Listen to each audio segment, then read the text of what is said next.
question the podcast. Okay, so you're doing the tagline from the film. Question the knowledge. I made it question the knowledge. The podcast.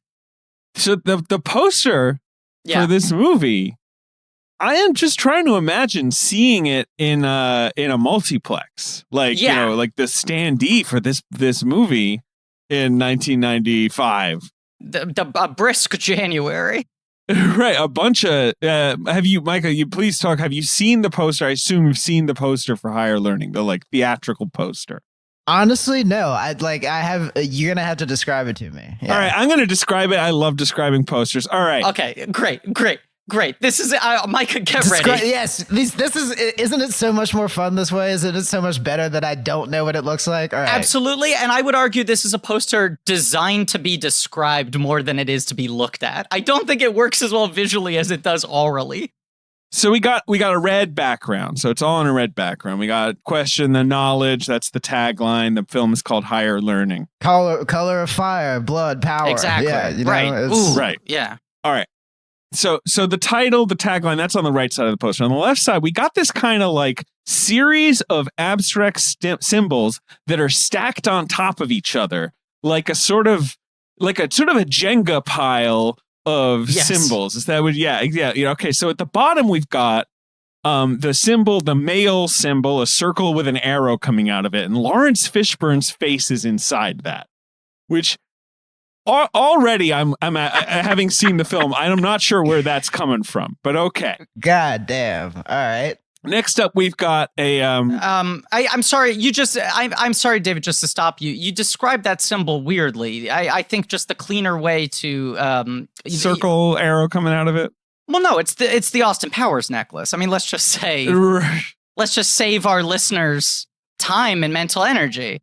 So you start at the bottom with a classic Austin Powers pendant. Right, exactly. Okay, so you've got an Austin Powers symbol, and then on top of that, so sort of balance on top of that, we have it's actually two female symbols, so circles with pluses coming out of them, and Kristy Swanson's face is in those. Now, balanced on top of that, we have a fist, a raised fist. Wait, it's just wait, hold on. Yes, hold on. With the female signs.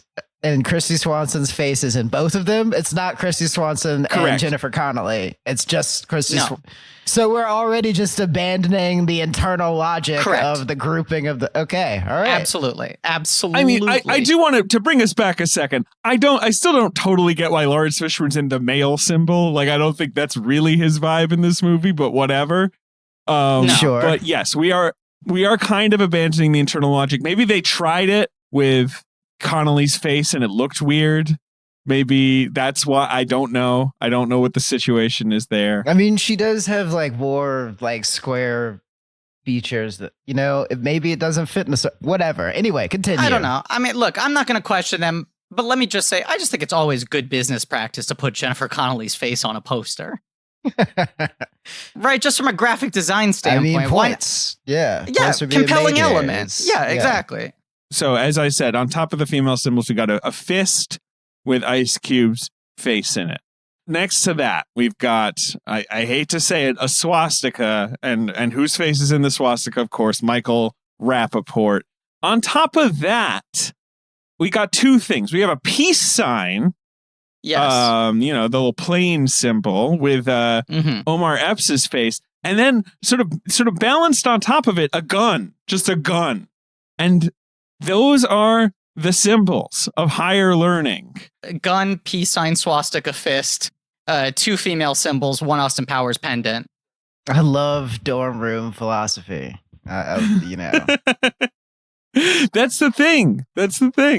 Can I just say, the part of this poster that jumps out to me the most is that with all the other characters, they're doing sort of like that X-Men First Class thing where you're just sort of making out a sliver of the actor's face within the symbol, right? Mm-hmm. Omar Epps' face is so perfectly formatted within the peace sign. He looks like when there were talking letters and numbers on Sesame Street. Yes. Like his mouth is like right where like the peace sign bifurcates, you know, his eyes are right at the top. I think that's just like, you know, the the close to perfect construction of his face. It's just like I think just, so. It's just well arranged. Because Michael Rappaport, you're just going like, okay, that's the reflection of a Nazi in a swastika. When you look at Omar Epps, you're like, that is a anthropomorphized talking peace sign. This is a character. The character is a peace sign. Yeah, this is like you want to root for him. You want to. It's just, it would have been funny if they literally went for the symbols have to absolutely reflect the character. So sure, maybe the female symbol is Kristy Swanson and Jennifer Connelly, but maybe Omar Epps, not the peace sign, but he has like a little jogger, like a sort of a stick figure running. I don't know, something like that. Maybe he's the walk symbol from a streetlight. Yeah. But there's speed lines behind him, so you see he's walking fast. Lawrence Fishburne could be like in a mortarboard or something, right? Like I don't know. Sure. Just some ideas. He's in a book. He's in the pages of a book. He's the smoke coming out of a pipe. Also just rude. I mean, we've already said this, but rude. There are 6.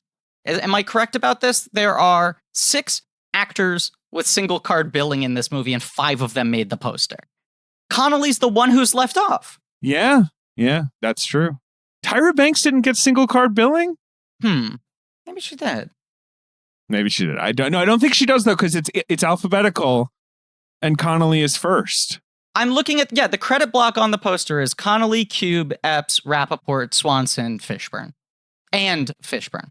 Yeah, no justice for Jennifer Connelly. And we don't stand for that here on Blank Check, which is a podcast about filmographies, directors who have massive success early on in their careers and are given a series of blank checks, make whatever crazy passion projects they want, and sometimes those checks clear, and sometimes they bounce. Baby, this is a mini-series on the films of John Singleton. It's called Pods in the Cast. I'm Griffin. I'm David. Ooh, you're getting good there. See, I was trying to throw you off. I was ready. I could see when I didn't say it at the part where I'm supposed to say it. I could see that you were stealing yourself. You were locked in. Yes, I appreciate it. You're getting sharp. Today we're talking about higher learning, which I would argue is his biggest, like his first of 2 consecutive blank checks. Right? Poetic Justice feels to me strategically, and I talked about this too much, repeated myself too much in the last episode. But Poetic Justice feels to me like a second film where he's saying, I am not going to swing for the fences. I'm not going to do the big ambitious follow-up. I'm going to keep my check warm for a little bit. I'm going to hold on to it. I'm going to pocket the blank check for a movie. This is certainly a blank check film. Yeah, sure. Yes. I think it was, there's some scenes in terms of scale, like where, like where the crowds are scattering around, where I'm like, God, this thing was a whole fucking production. And it's his 3rd Columbia movie. He's making, you know what I mean? Like, it's only with the next one that he moves to another studio. Like, this is him continuing the relationship. Yeah. Stephanie Allen, who is vice president of production at Columbia at this time, said he had carte blanche. He could do whatever he wanted to do. I think that the biggest indication of that is the fact that the university is named Columbia University. And in a sense that, our main character literally gets up and runs out of there. He said it was his last movie on Columbia. Feels very all right, fuck y'all, I'm out. You're yes, absolutely right. Yes. And just also, he just threw everything into this movie, I think is the nicest way to put it, right? Like, yeah. If you're talking about a blank check project. Yes. I never seen this movie before. You have been sort of prepping me for your thoughts on this movie being sort of a very ambitious mess. And I, unsurprisingly, as is my wont to do, totally just kind of unabashedly love how ambitiously messy this movie is.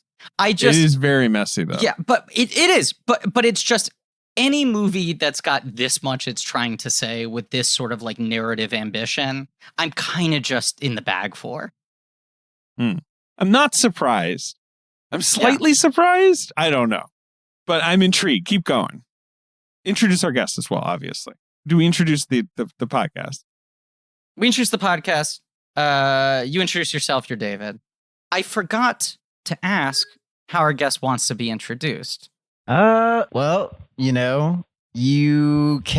I will just say that this is a sound only co-host, staff writer at The Ringer, Micah Peters. Well, those are great things to say. Yeah, Micah Peters is our guest today. Yes, those are things I should have asked in advance. It'd be like that sometimes, Griff. It is. We're all losing our minds. Micah, thank you for doing the show. Of course. What is sort of your relationship to Singleton's filmography at large and to this movie in particular in the micro? Oh, the thing is that I don't really have like a strong attachment to Singleton. I'm not really like a completist like that. Obviously, I was 4 when Higher Learning came out, but like this is one of the Singleton films that I like remember distinctly watching. This being like, it was on Stars at like 9:30 after, your parents went to bed. So you sit down and catch like half of it. And then you come back like a week later and watch the whole thing. Or maybe you only start from the beginning and then a week later you watch the whole thing. But it's the only one that I can like really like remember. And I rewatched it for the first time in a very long time earlier this week. But yeah, I wouldn't say that like I am a Singleton scholar, although I do remember reading about how he did like a TV spot, like I think it was like PBS NewsHour or something, and they were just like, "What are you gonna do now that you've made something as tactile and subversive and like personal as Boys in the Hood, and how are you gonna top that?" And he's just like, "Well, I'm 26 and I'm black and I'm in America, so I think I'm just gonna write about angst." Yeah. And like that is basically what the movie is. There's not really any sort of centralized message to it. It's just people being angry and attempting to like reckon with themselves and each other. I mean, yeah. Micah, you're landing on a more eloquent explanation of why I fall for this kind of movie. I generally like the overly ambitious, messy movies that are just driven by anger. When someone's just like, I got so much shit to say, and I don't know how to say it. Give me 3 hours. And this very much feels like a 3-hour movie that was cut down to 2 hours. And I think he said that there was a large chunk that the studio made him cut out just for runtime reasons. I think Connolly in particular got the worst of it. I feel like there had to be more Busta Rhymes too. Yeah. Definitely more Busta Rhymes. He should have cut more Jason Wiles. No offense to Jason Wiles, but like a little offense to Jason That's a wet Wiles. blanket character. Yeah. I mean, Jason Wiles, who is in Kicking and Screaming and somehow does not ruin it, is the worst. I'm so sorry if he's listening to this episode. I have no idea why he would be. I'm rarely that mean, but I do not like Jason Wiles. Cut to Jason Wiles wearing a Ben nickname shirt, drinking out of a No Bits Pro Smiths mug, right? Just quietly dropping it, a single tear running down his cheek. It's just like there's one skit from Family Guy where like there's the douchebag with the acoustic guitar sitting underneath the tree and like bouncing a bird on his knee. And he's just like, I keep every beer I've ever drank on a shelf. And it's like he's singing off key and shit. That is Jason Wiles in every fucking movie he's in. He belongs in the college movie. There's no question. He's the most college ass actor ever. Yeah, the flowing hair, the Henleys, and the hiking boots, I'll say this too, like he's so ineffective in this movie that I was like, is Michael Rappaport a psych out? Like, is he going to be the one who shoots everybody? There has to be Michael something. Rappaport, like sitting there mumbling to himself, and you're like, maybe he's all right though. Fuck Jason Wiles. Right. I was just like, but somehow, like Michael Rappaport's given this is all. Somehow Wiles is more unnerving to me. I'm more worried about this guy. Yes. Higher Learning. What you're saying, Griffin, and I just want to check. Did you introduce that this is Pods in the Cast, a miniseries about John Singleton? I did say it was Pods in the Cast. Look, I did a lot of things in the reverse order. I didn't ask Micah what credits he wanted listed. Maybe this is my big, ambitious, messy episode. Mr. Big Time Track Star. Yeah, exactly. The classic narrative of our podcast, of the directors we follow sometimes, right? Where like each movie gets a little more ambitious and a little less like elevator pitchy, right? Like this one, it's just like, yeah, he's like, it's going to be college and it's going to talk about everything. Like, I don't know what he's even trying to sell the studio on here, but it must have like, that's the point at which he can kind of say what he wants, right? Yeah, let me find this article I saw earlier with Stephanie Allen talking. But I mean, she just said it was like he literally had carte blanche. Columbia was so into the idea of him being in-house there, you know, that they were just like, whatever it is, we just want a new John Singleton movie every 2 years. It speaks to his status as a guy who was sort of seen as, you know, someone driving conversation in the culture. You know, at a time where that was still barely valued in Hollywood, you know, right. If you could produce it on a small enough budget and you could, turn a tidy little profit, they were interested in the cachet of these movies feel important. These movies get think pieces written about them, you know, at a time where we weren't all choking on think pieces. I wonder how much do you think this movie cost? Like $20 million? I'm trying to, like, you know, where are we here? Yeah, because I mean, Higher Learning costs like 10. I'm sorry, Poetic Justice costs like 10, right? Right. And Boys in the Hood costs significantly less than that. It's like you were saying earlier, like there are like a lot of, like, I mean, like it's a full college campus that we explore for like 2 hours. Right. They just had to rent out all of this space. And also it's such an expansive cast. Morris Chestnut is the anchor on the track team. And I was just like, holy shit, I forgot Morris Chestnut is also in this movie and Tyra Banks is the love interest. And like, there's all sorts of actors in this movie. He's just kind of calling everything in. Yeah. And Morris Chestnut, I could not tell if that was a cut plot or if that's just Morris Chestnut, like, doing a solid for the guy who gave him his first job, because like you said, there's a lot in this movie where you're like when Christy Swanson is sleeping with Jason Wiles and Jennifer Connelly, you're like, oh, okay, well, so like, where's this going? And then it doesn't go anywhere. I was like, this has to be some fucking Thin Red Line-esque, you know, Jason Wiles is at the premiere and he's like, hey, where's the end of my plot? Like, you know, I don't know. It's not so like it is. There are a few characters whose storylines get like resolved, sort of, but like I wouldn't say that anything comes together at the end of the movie. Like there's no. I think no. The ending of this movie, in fact, makes things more complicated. I would argue they could end this movie 10 minutes earlier. And it would have more power in sort of its ambiguous mystery. And then it does 10 minutes of trying to offer resolution that somehow makes everything feel even less resolved. Okay.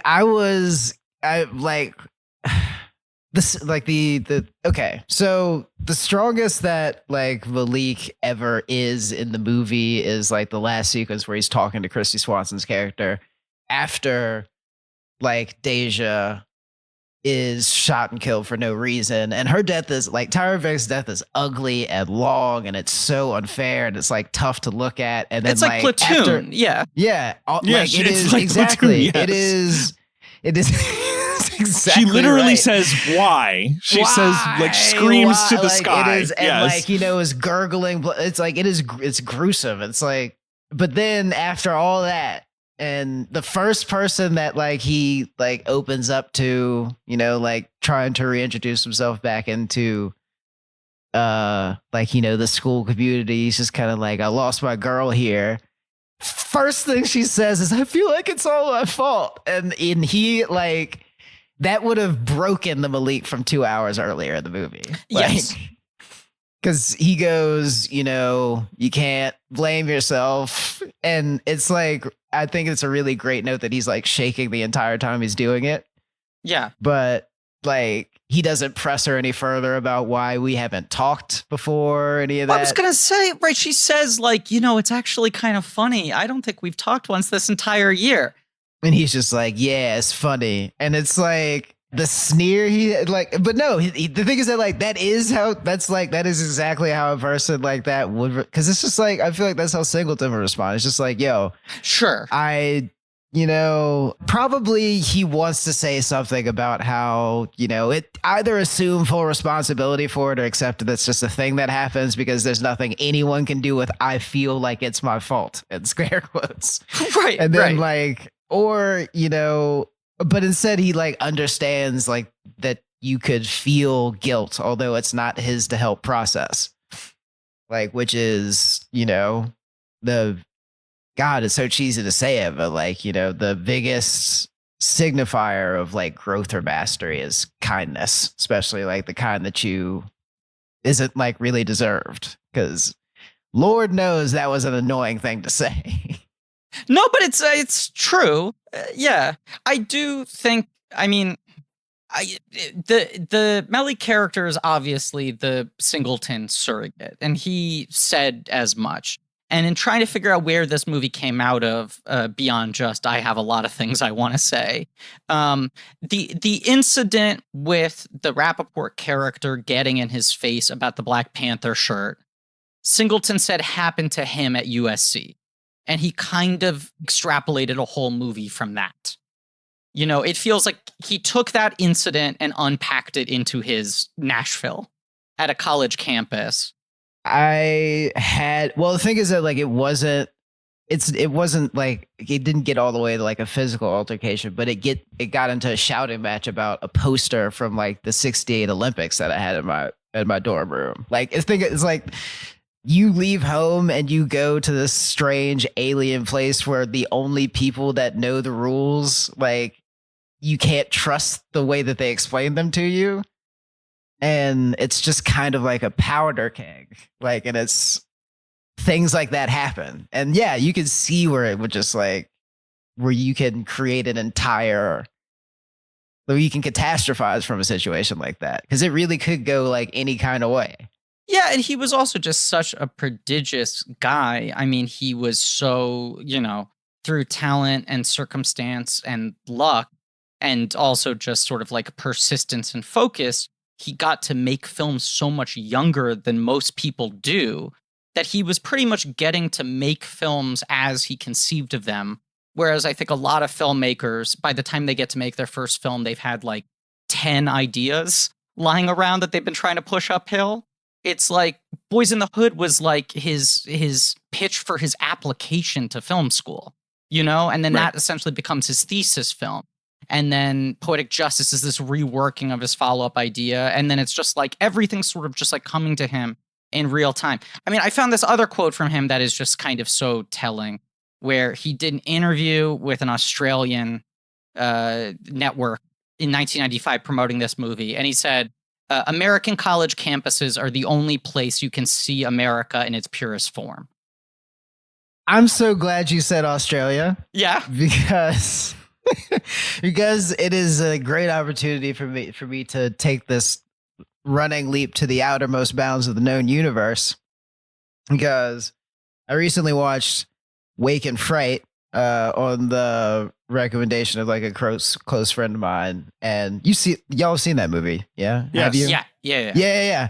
So this is the first time I'd ever watched it, but like it was that movie came in 1971 after years of like Australia and living memory being this like bright, sunny, like place of cheery hospitality where literally anyone, even the gas station attendant, can serve you a beer. But then like Wake and Fright makes that like incredibly sinister. And like the main character is like this showy hot shit teacher that is basically has his confidence, sense of self, and like sanity eroded like by this really hostile environment that everybody thought was chill. So it is kind of like a similar story. Yeah, I also just it's another thing I love. Margaret, one of my favorite modern movies, is another movie I think that kind of does this, which is just like make a film about America with teenagers representing America itself because of how unique our nation is in terms of just being so fucking young and so arrogant.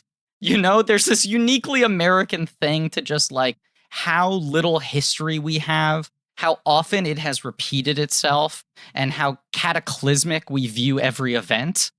And just the perception of just like, we're number one, we're the greatest, we know how to be a country better than anyone else, even though we've been here for a microsecond. And I just think this film captures that really well, with just all of these teenagers who are getting like activated for the first time, kind of having independent thought for the first time, and having that confidence of like, what I'm thinking right now is the first time anyone has ever come to this conclusion, and it's incredibly important. It's page 50 confidence. It's perfectly like put. But this movie also has that energy as a byproduct of being such a young filmmaker, you know? Yeah. Where he's just like, I'm ready to say everything. Right, which is good. That's his magic. The other thing this movie has going for it is that when you watch it now, anytime you're like, I don't know, this feels on the nose, you also have to sort of check yourself with like, it's not like things aren't on the nose now. Like, you know, you can't get It's tough to quibble with the plausibility of this movie, even though there's plenty to quibble with, just because there's so much of it that just seems like embarrassingly relevant. But it's embarrassing that it's relevant. I guess that's my complaint. To quote the Zoomers, that's the biggest cringe for me, is how much of this feels like, is this still what we're fucking dealing with? You know, it just like, it's such a bummer to watch this movie 26 years later and see how many things are just like point for point arguments that are being made and people are pushing back on, saying like, why is this suddenly a thing? I mean, David, I've been watching all of Mary Tyler Moore Show. I finished it recently and got you into the idea of rewatching it as well. And it is just like so depressing, the episodes where feminism is at the forefront. And you're just like, they're presenting things as like, you hear this new argument that women are making? And it just feels like verbatim the exact same wording that you would see some troll use tomorrow. I mean, it's like the same issues framed in the same way with the same pushback. Ref is like calling over their shoulder from the breakfast table. Honey, yeah, apparently. I'm not saying that Michael Rappaport is the character he plays in this movie, because certainly that is ridiculous. But when Michael Rappaport is yelling about reverse racism, like at me, you know, I'm just sort of like, yeah, Jesus Christ. Like, I can't get, I guess this is just still, that's like basically a sentence I might read, like in the news. I was having that moment, like, you know, the scene at the top of the stairs, like near the climax, after like he gets a lucky shot in and kicks Malik down the stairs, and like the way that it's framed is him standing between like the glass stained window and the oil painting of George Washington. He's just like, I'm a man, I'm the man, I'm whatever, and it's just kind of like, wow, you know, he's still doing the same thing on Instagram Live. Yeah, and there's like, you have the scene where Ice Cube, what's his name, Fudge White? Yeah, Fudge. One of the all-time great character names. After calling a character Doughboy, he calls another Ice Cube character Fudge. If I'm Ice Cube, I'm like, John, what's up? Do you have a problem with me? Why are all my characters food? Right, he needs to complete his Ice Cube dessert trilogy. Right. But there's the scene where he asks him about like, what about if they played the national anthem, would you stand? Oh, right. Yep. Mm-hmm. And Singleton did like an interview for the 25th anniversary of this movie right before he died, like months before he died, when this film was being released on Blu-ray. And he was like, I rewatched it for the first time ever, and I could not believe I had written that line into the movie. Right. You know, he's like saying that in 2019 when the Kaepernick thing is at like the forefront of the conversation. And this is 1995, before like the NFL even introduced like the military flyover big show of like the national anthem shit, which like started in the mid 2000s. But it's part of this whole fucking like America as an adolescent country for me thing, where it's just like the shit resets every 10 years. You know, every 10 years, I feel like culture acts like we're having this conversation for the first time, be it any subject. And just everything in this movie feels 100% relevant to today. I mean, here's the one thing about this movie that isn't relevant, that dates it, is that the internet doesn't exist. But my take on this film is that this movie is sort of made me realize how much the internet has just become a global college campus, where everyone is like, as Mike said, I have page 50 knowledge. Everyone needs to hear my thoughts. I believe I am the most correct. You know, it's just everyone screaming at each other. Yeah, the flattening of context. Right. That's all the internet is, which is, you know, college campuses are that in a microcosm, and it's a vaguely safe space intellectually because everyone is equally hormonal and ramped up, and then you leave and then you go into the real world, try to figure out how to fucking behave yourself. And the internet, everyone's just showing their ass all the time for their entire life. David. Yeah. Grubhub.com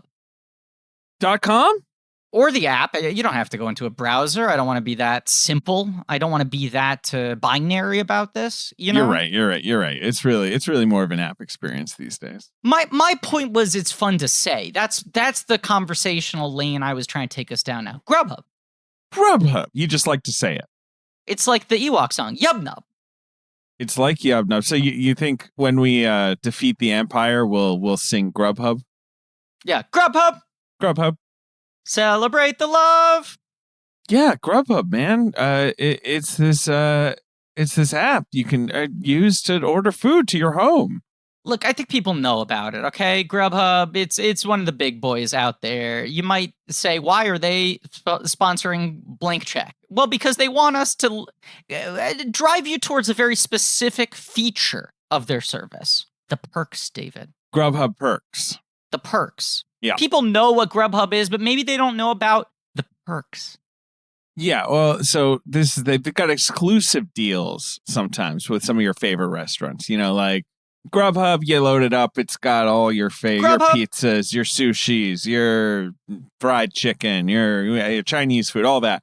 But then some of your favorite restaurants, you know, there'll be a little ribbon, a little golden ribbon, and it's like, hey, you get like $5 off on this if you order $20 of food or whatever, you know, things like that.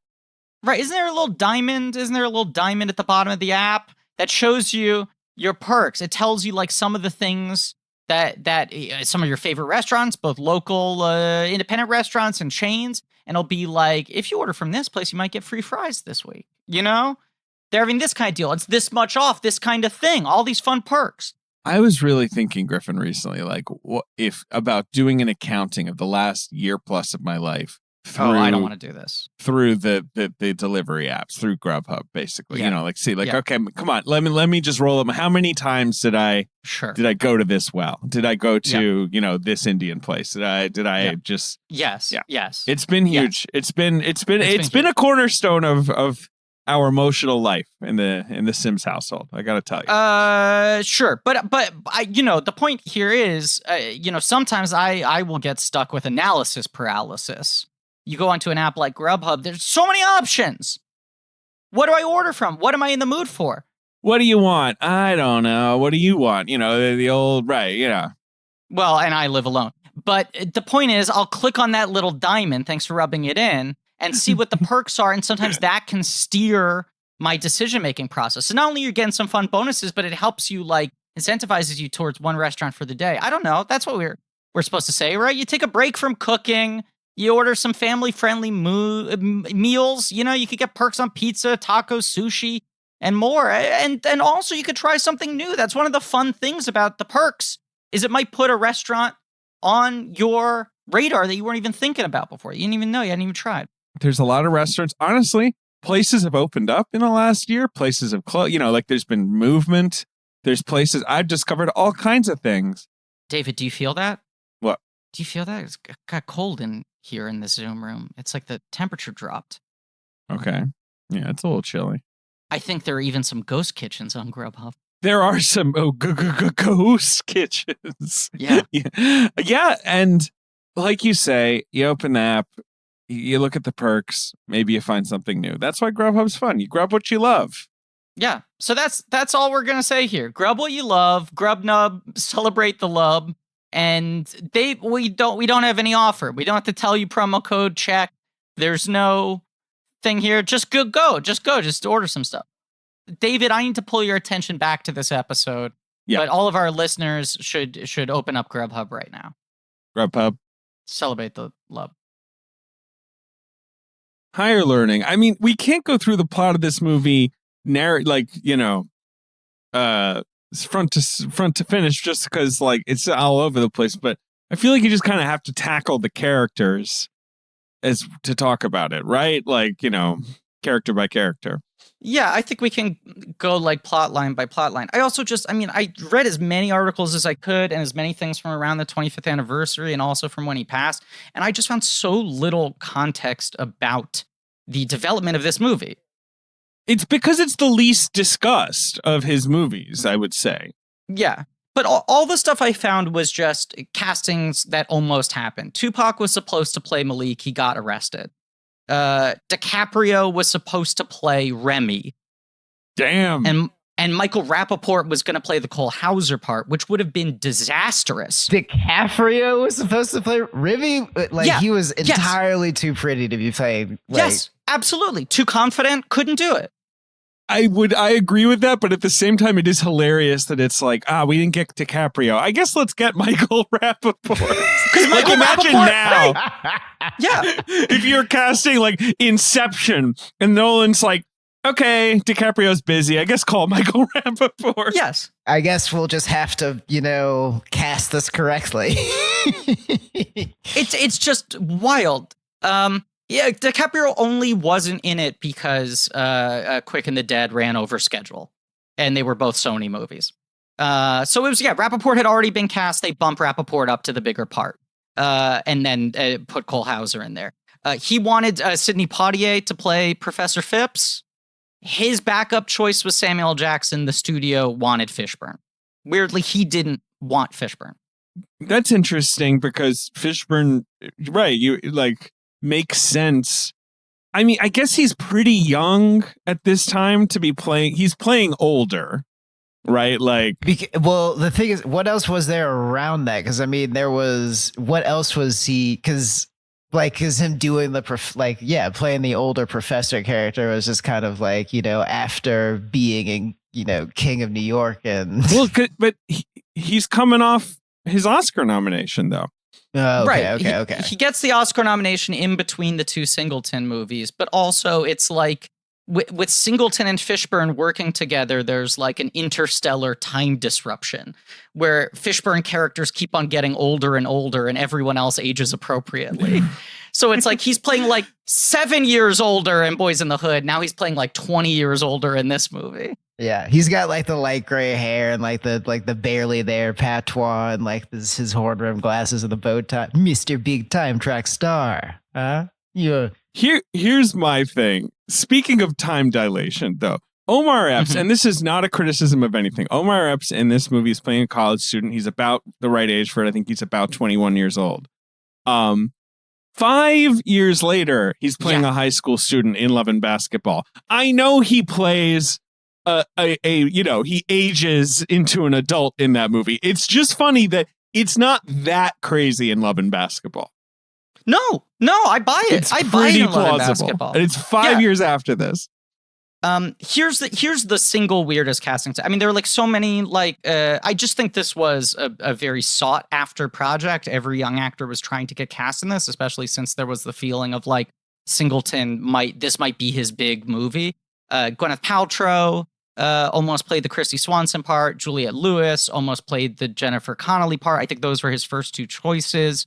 Drew Barrymore also was up for the Christy Swanson part. Vivica Fox was up for the Tyra Banks part. But this is the wildest fucking thing. He wanted originally, and I guess it was written differently, Dustin Hoffman to play Professor Phipps. What? And Hoffman sat down with him and was like, I have some story notes. And the story notes were the whole movie should be about the mentor relationship between the teacher and the student. You should get these subplots out of here. But I found one thing, which is interesting. Jonathan Demme is the one who, when Boys in the Hood was in pre-production at Columbia in pre-production, and I guess maybe he just had buzz around him, Demme wanted to make a movie about racial issues on a college campus. So he asked Singleton to come up with a script for him. And they were developing the movie together at Orion.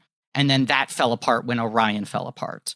So I think by the time Boys in the Hoods come out, Poetic Justice has come out, he's had this in the back pocket a little bit. He never wrote a full script, but I think he had started incubating it.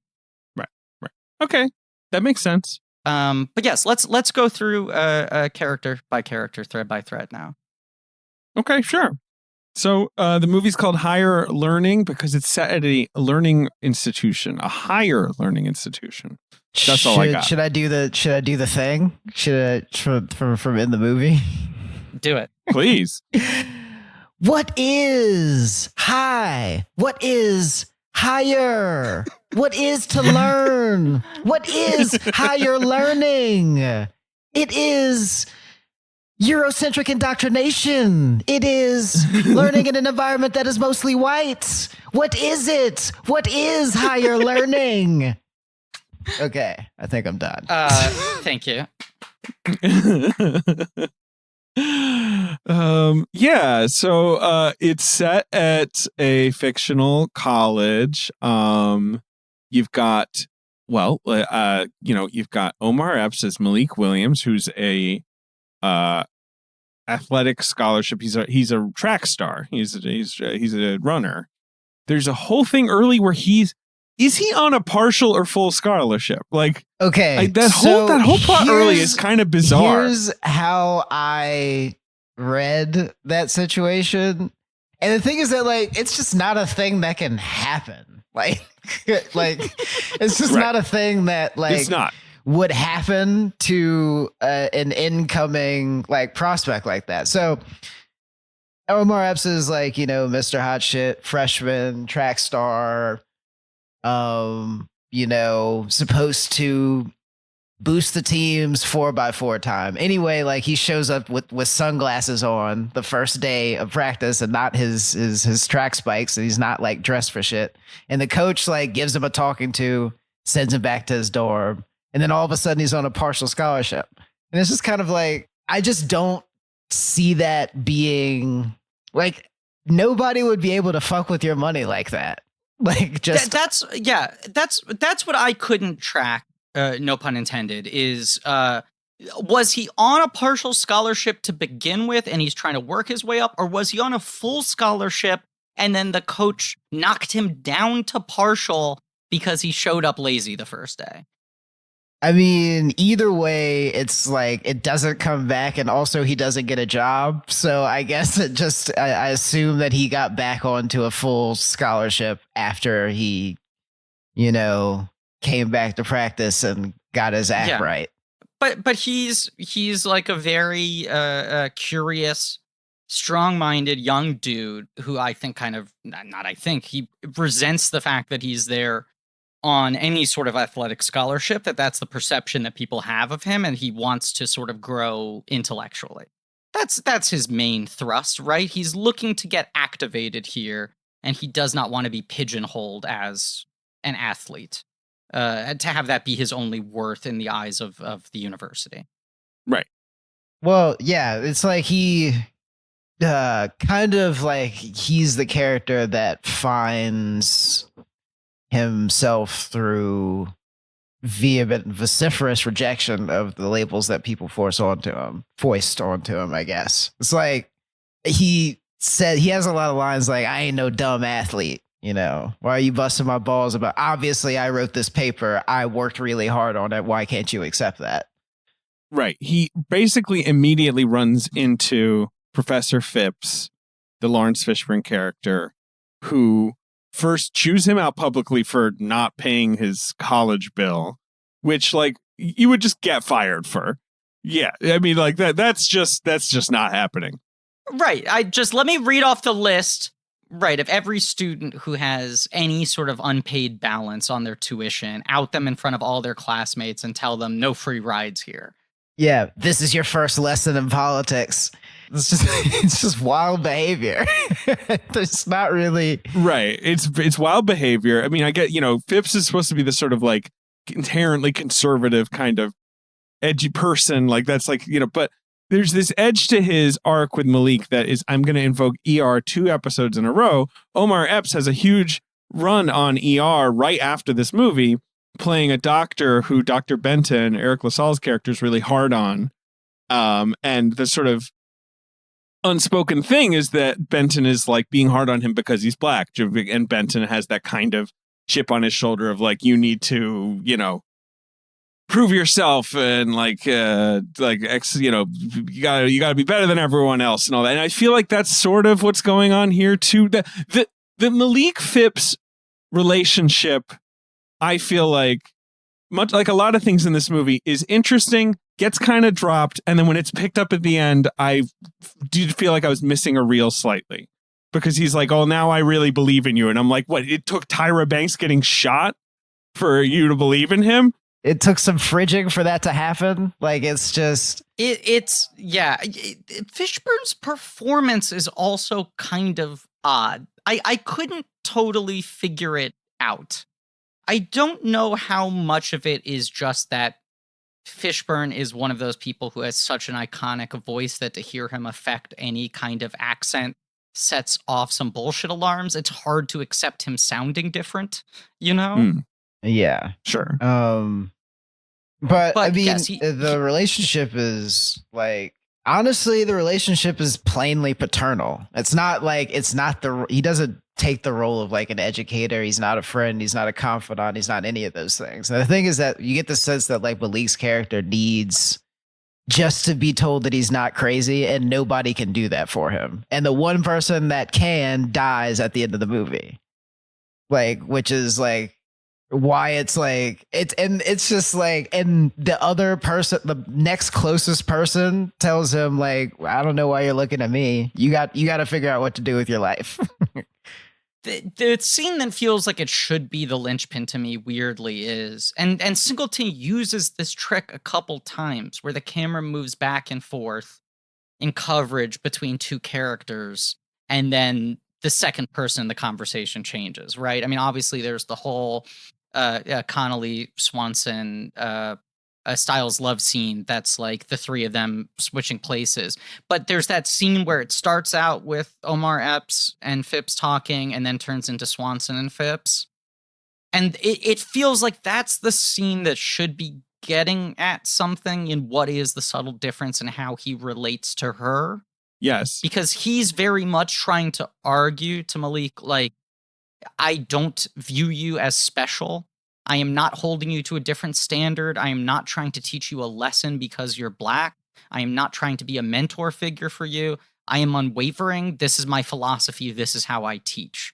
But it does feel that he is more openly dismissive of her, whereas he's perhaps a little more antagonistic with Malik in a way that gets something out of him,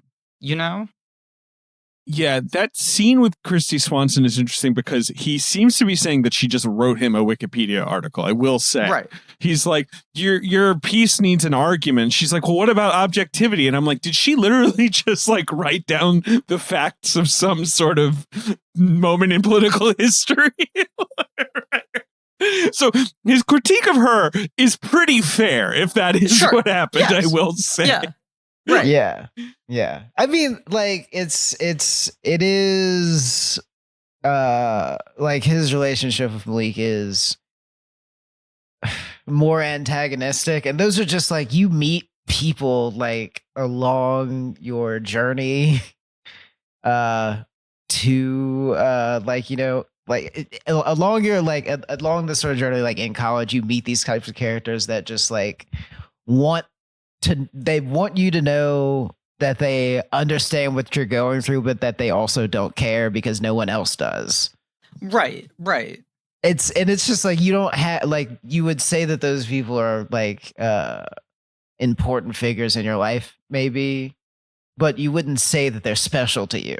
They just are. They were there. Something for you to like reflect off of. But it also feels like Malik is like is challenging Phipps to be special to him, you know? Yeah.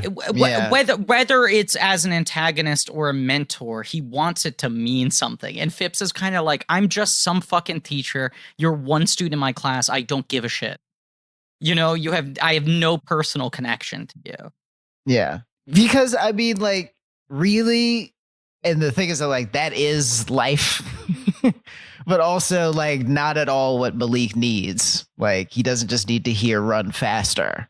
But that's what he gets, and that's what he does at the end of the movie. Yeah, and I mean, these first 3 Singleton movies, like, you know, have a lot to do with fatherhood and the roles of fathers in shaping young lives. And this is a movie where you don't see parents at all. The only real parent you have invoked in a meaningful way is Remy's dad when he talks about his upbringing.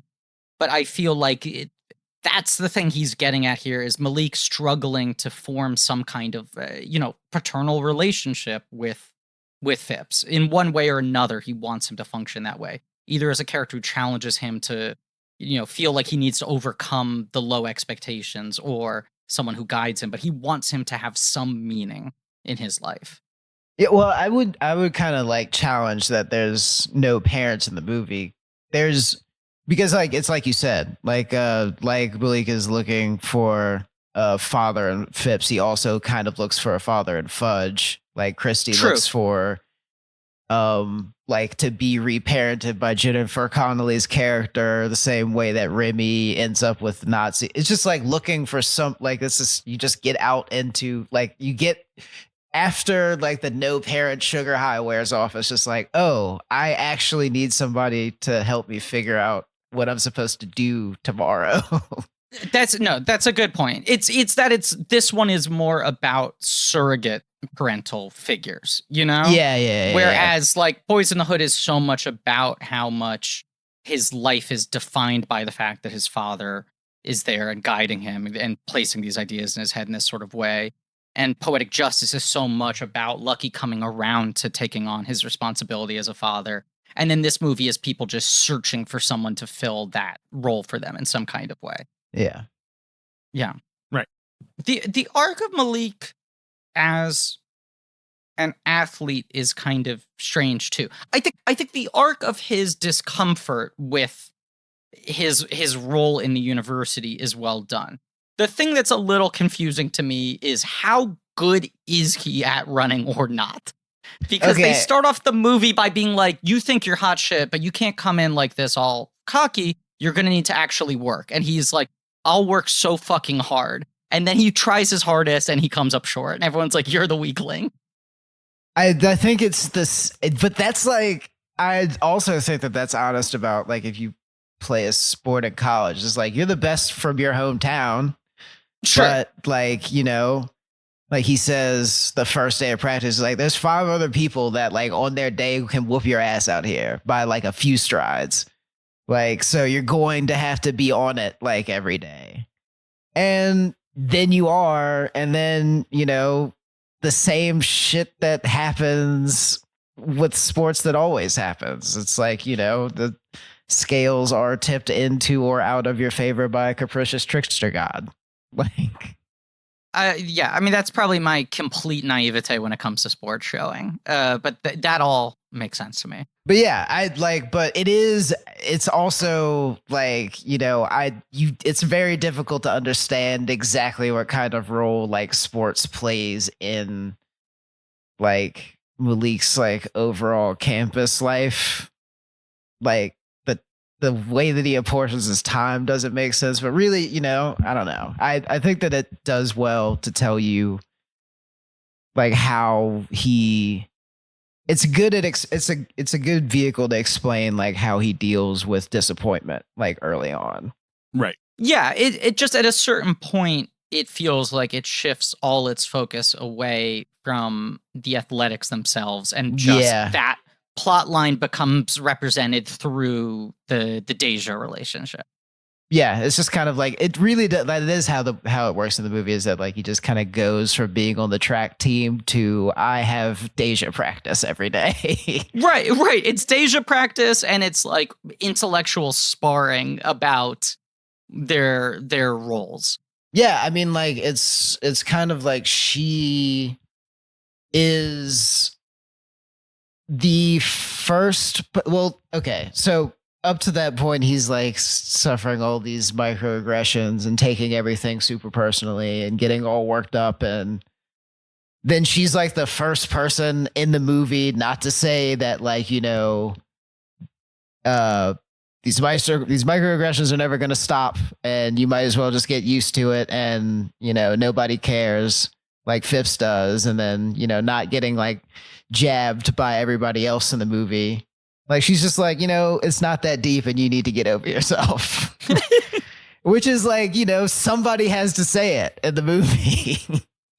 It's just that, you know, and yeah, it is sort of like, she is just kind of like, you should only be as angry as it is useful. And then after that, you need to let it go. Can we do a little Tyra Banks sidebar? Sure. Because just the process of watching this movie it made me start thinking about her in a deeper level. She is almost a good actor, I would argue. She's coming into this off of The Fresh Prince is her only acting role, right? Like that's the only other acting she's done. She's obviously been modeling since she was right, like a teenager, you know. So you know, but this is her first movie. And I feel like in the 90s, there was this perception of like, oh, she seems like one of the models who might actually be able to transition to being an actor. And it never really took. But she like, it always felt like she was on the precipice of being good, you know? And I wonder, just to some degree, I feel like every model who has successfully become a movie star was never super famous as a model. With someone like Charlize, where you're like, they modeled and then they became an actor, but they didn't have a real reputation as a model to overcome.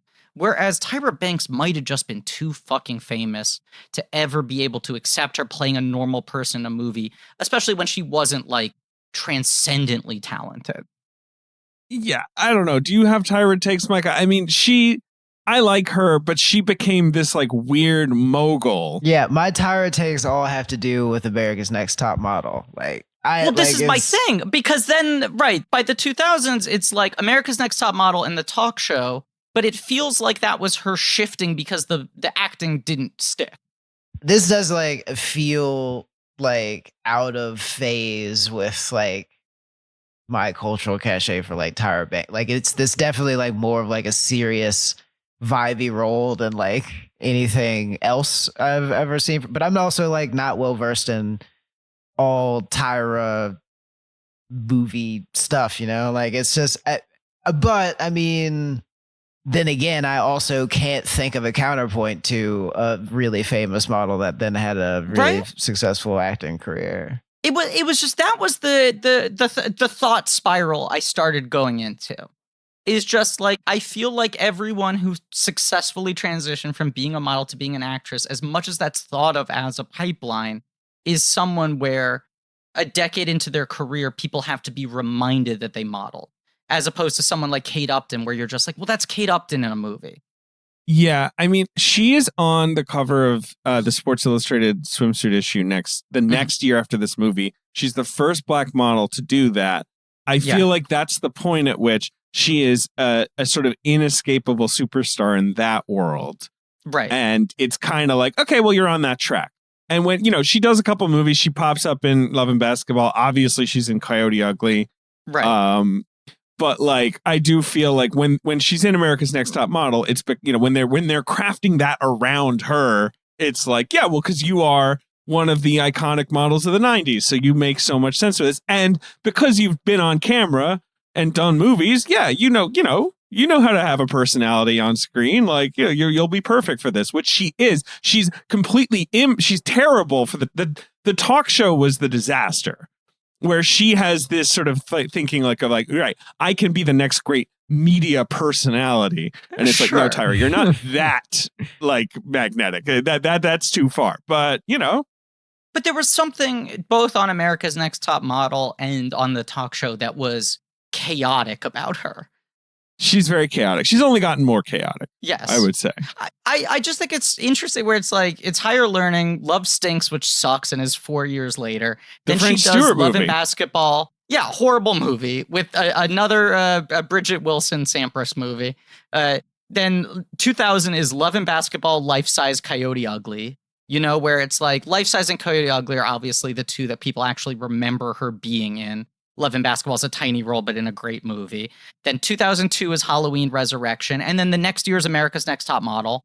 And like a year or two after that, she's on the show. And from that point on, she pretty much only does cameos as herself and things. She just becomes like, I'm a personality. Yeah. She's not bad in this movie. She's not bad. For like a first performance, she is very close to being good in this movie thing.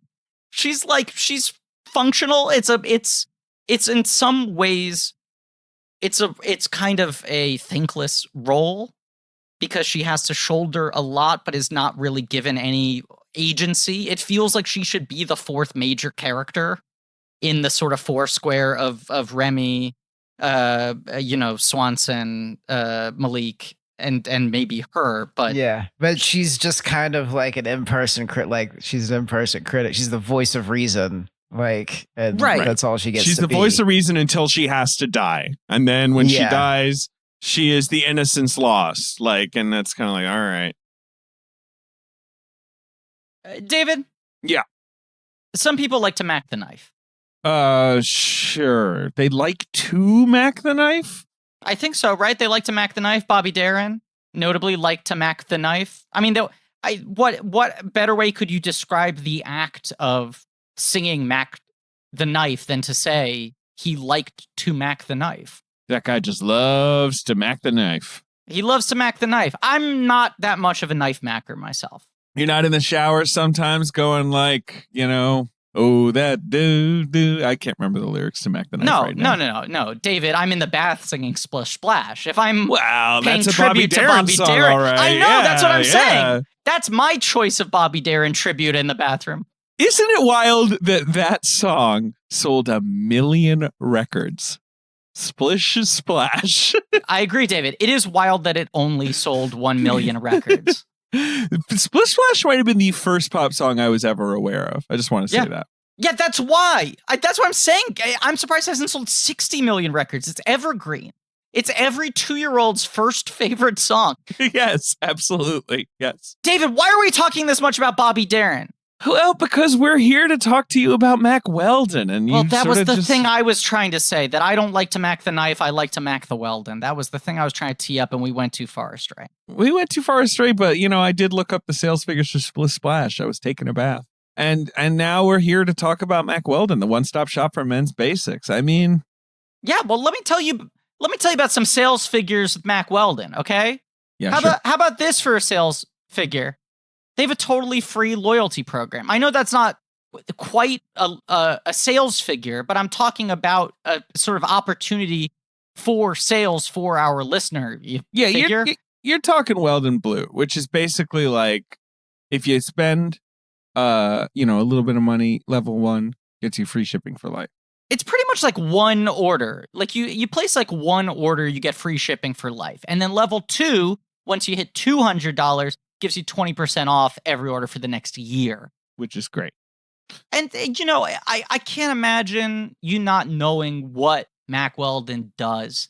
Because they've been our first sponsor, our oldest and most faithful sponsor on this show. And they sell the best socks, shirts, hoodies, underwear, polos, and active shorts.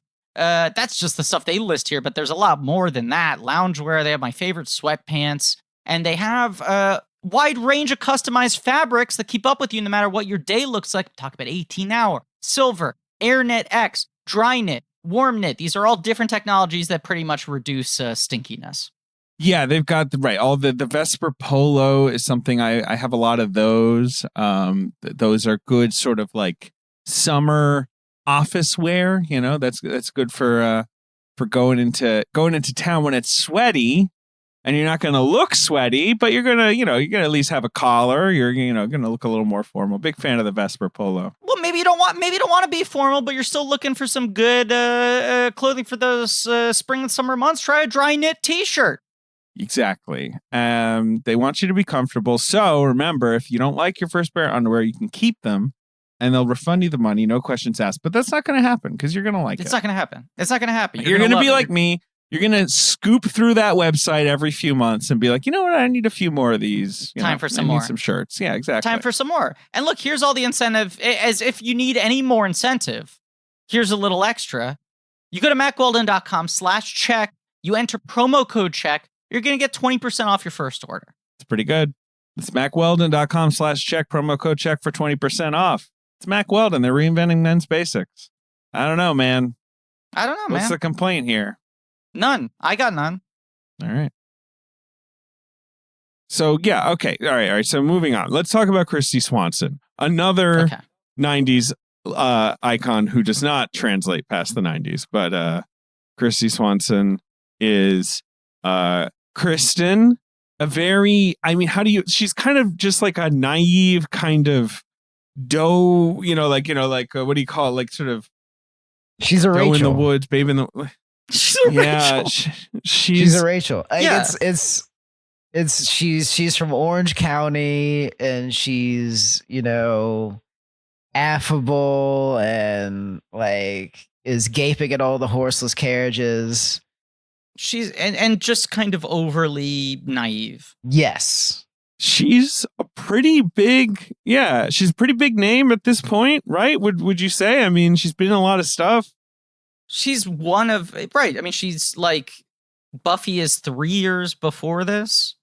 I mean, she's like working regularly in lead or, lead adjacent roles. She's in stuff like The Chase and like The Program and like these sort of like movies for young adults, like teenagers and college students and stuff like that. Obviously, she first popped up in the John Hughes movies, but right. Like, yeah, she's.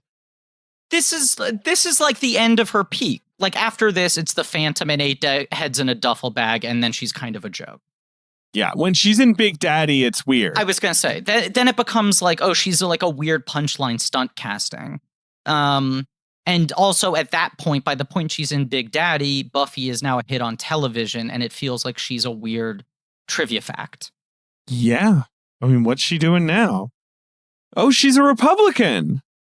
Oh, apparently she loves. I had no idea. Christy. Yeah, David, this is my virtual background. Yeah, I saw that. Well, with Rappaport, right? Yeah. Christy Swanson and Rappaport went after each other on YouTube. I mean, this is not a long walk from her character in this movie to where she's at in present day. No. She's a crazy person, and Rappaport anti, and they were fucking feuding. Rappaport, for all his flaws, is essentially he's just like an embarrassing MSNBC dad at heart, really. Like that is his online energy, I guess. It's so complicated. I guess it is. I know he's like the blackest man in America, self-professed or whatever. He's just I mean, it's more complicated. Like he's just we don't. If I speak, I am in big trouble. If I speak, I am in big trouble.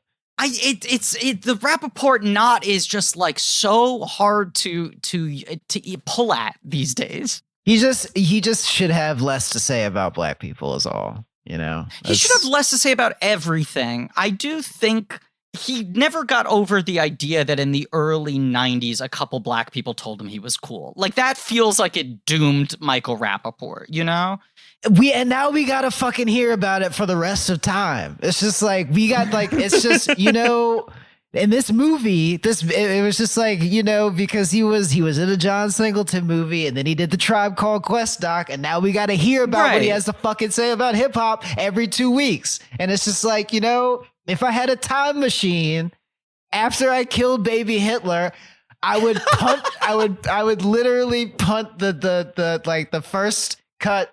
I mean, the final cut of the Tribe doc into the sun, and like ask somebody else to fucking like, do it. Like, so that we never had to, because it's just like, it's enough, man. It's enough.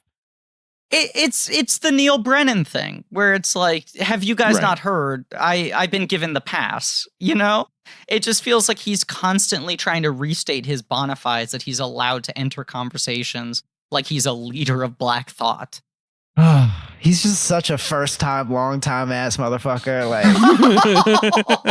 that is such a good description.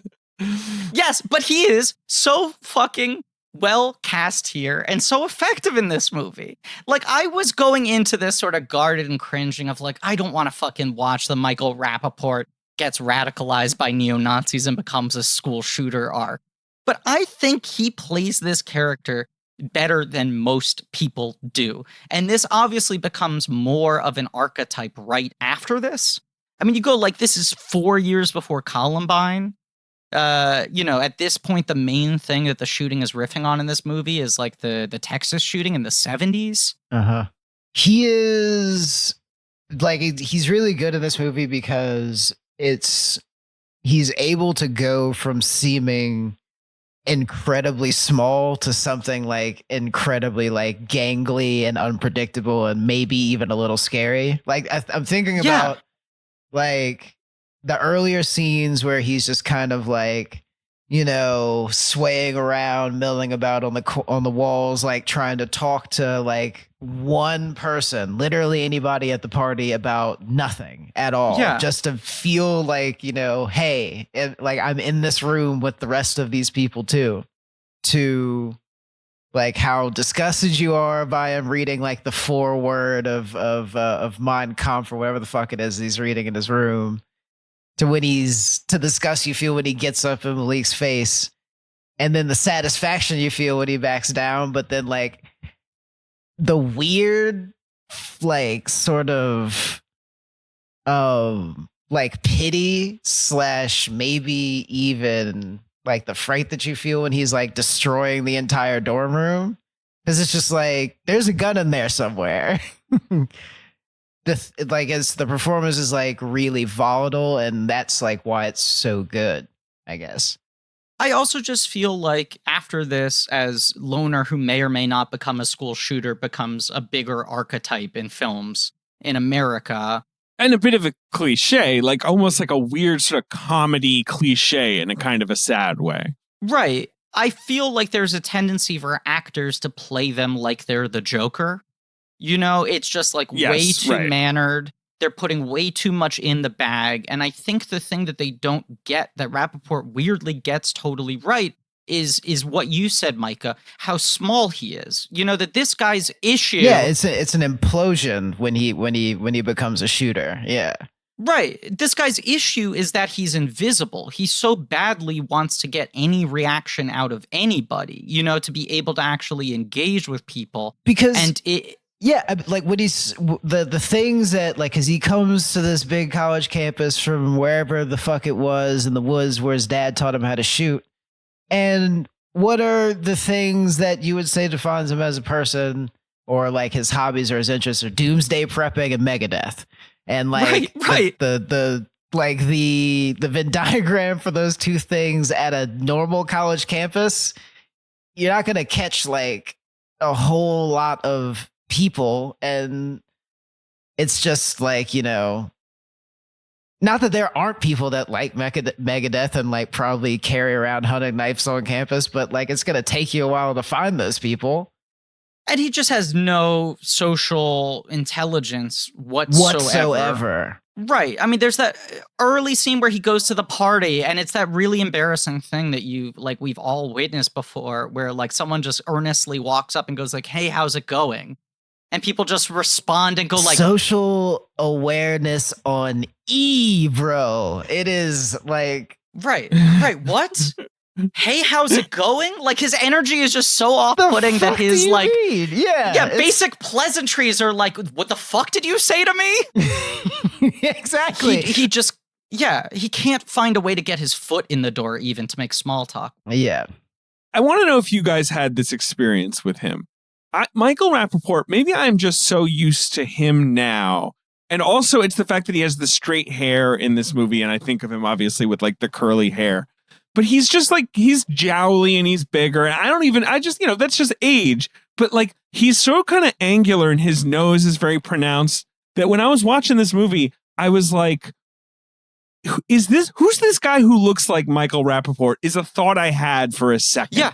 I was so struck by how alien he looks in this movie in a good way. He's kind of unsettling before he cuts his hair. Honestly, when he shaves his hair, you're like, okay, I get it. I'm sure he's a skinhead now. Right. But like, that was like, whatever.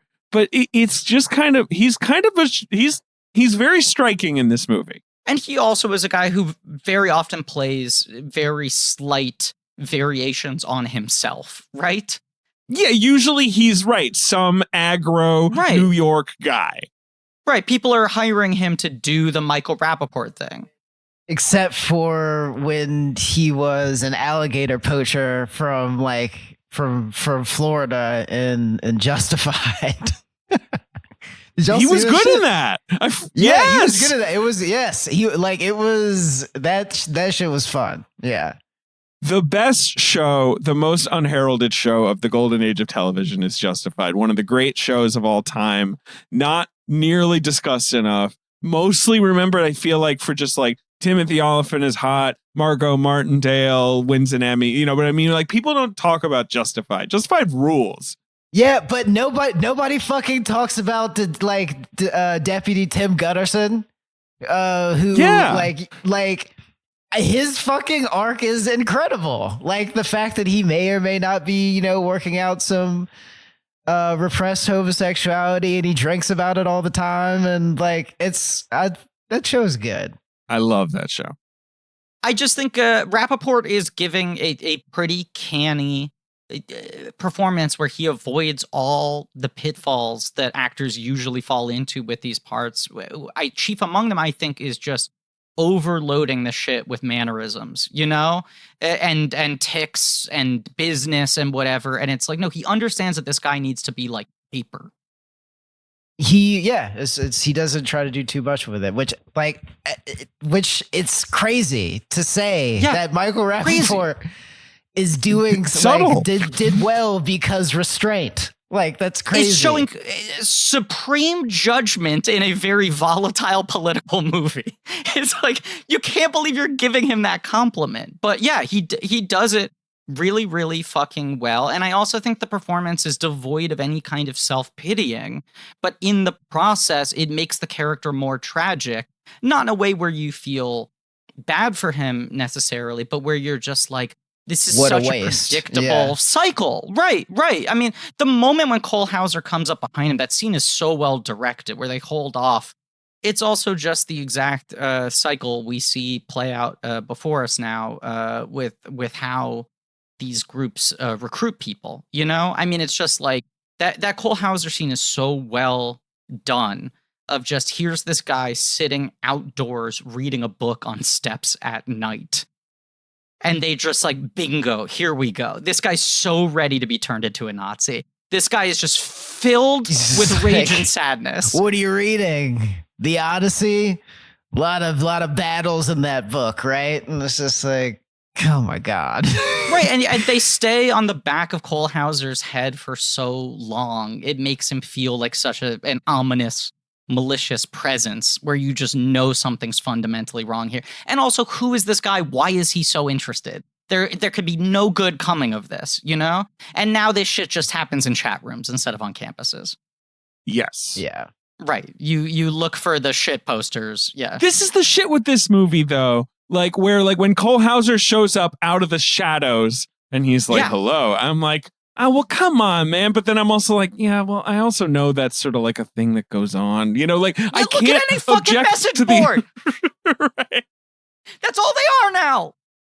The thing is, it is like one of those grace notes that makes the film like feel as prescient, like however many years later.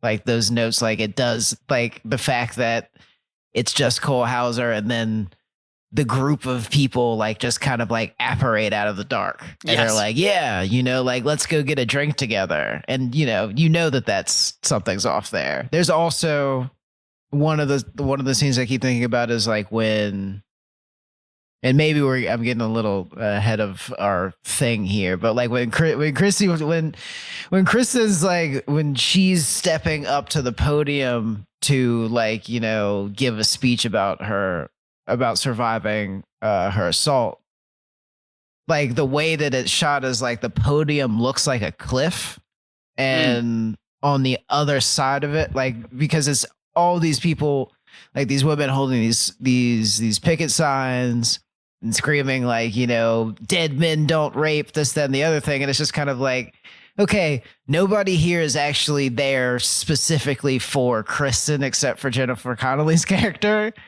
Everybody else is here exercising something. So like, it's like a really important note that the podium looks like a cliff, because you're just stepping up to whatever this is, and on the other side of it is just the unknown. You don't know if like it's actually acceptance or understanding or any of these other things, like, which is a thing I've thought a lot of, but like, because it's like she was saying earlier in the movie when Jennifer Connelly's character is just trying to like get her to report it, she's just like, well, nothing is gonna happen anyway. These people are just gonna make me feel bad about it. Right. It feels preemptively futile to even try to do anything about it, to even try to reach out to anyone else. And even like the scene after she is assaulted, the thing that triggers the sort of sense of retaliation isn't her assault. It's the you black bitch on the phone. Oh my God. I've like, yeah. The like Regina King, we gotta Regina. That scene is, and the thing is that like it's such a great moment of relief after the assault scene, is that she goes and she's crying and like she's just like, I finished my paper early, I'm about to like, I'm off early, so on and so on. And like Billy calls and she's just like, put her on the phone, you black bitch. She's like, and then she checks the time. Yeah. Yes. And it's just like, oh, we could go whoop this guy's ass right now. Like, and yeah, but I mean, like, obviously nothing that follows has anything to do with Kristen, but yeah. I like that weird irony. Yes, the interesting nuance of the scene for me is that she goes there with them, right? Yeah. Which you don't feel like was her choice. You have to imagine Regina King dragged her. She is still in absolute shock. She is pretty much still shaking, right? She's wrapped up in a blanket. They bring her with this whole like squad, right? They're like 10, 15 people. They just really just like, I mean, honestly, they've been waiting to whoop on like a Billy because Billies have been running around like showing their ass like for however long Ice Cube has been in school, and he's just like, we got a reason now. Yeah. Right. And when they're holding him to the ground, like threatening to punch his face in, they say like, apologize to her, apologize to that beautiful black woman. And he says like, I'm sorry. Christy Swanson just looking at it kind of shell shocked. And then they don't invoke her, they don't say apologize to her. Well, because they don't know. She doesn't say anything. Right. But it just so quickly becomes something else. And then, she sees Bridget Wilson Sampras and her other friend there, who kind of like are just confused why she caused all this drama and then go back inside the house. She's sort of being completely ignored in all of this when she's truly the center of it.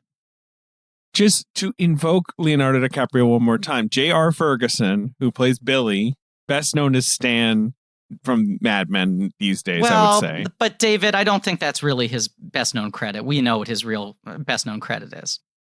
Tell me. Founding member of the Pussy Posse. Right. Okay. Yes. For a second, I thought you were going to bring up that he's on the Connors. That's the only other curveball because I know you love the Connors. Yes, but I mean, I love Stan. I love J.R. But yes, a forgotten member of Leonardo DiCaprio's Pussy Posse is J.R. Ferguson. Pussy Posse emeritus. Yes. Ice Cube punches him in this movie.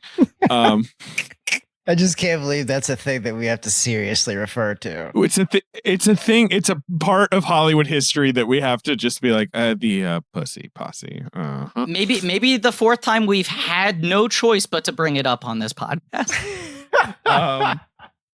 It gives me no joy to mention that, of course, he was a founding member of the Pussy Posse.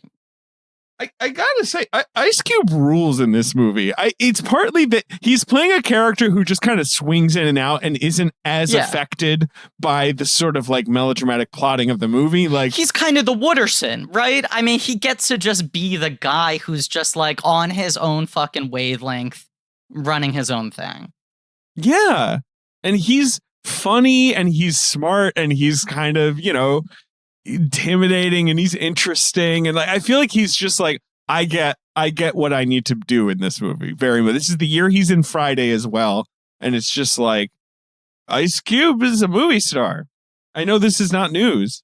He gets such a movie star introduction too. I mean, you go through that party and you make your way out to the back and you only see him from behind, and it's just watching him roll while everyone else is in rapt attention.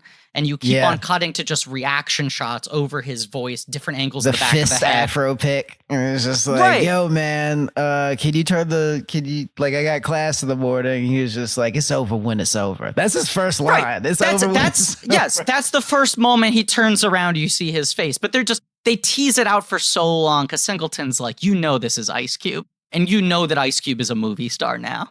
We're going to treat him with that respect. And, Ice Cube wrote Friday on Singleton's advice. Singleton was like, look, if you can write a record, you can write a movie. You should just do it. Like they are still very much like twinned here. And I'm trying to think, does Ice Cube do another Singleton movie? I think this is it, right?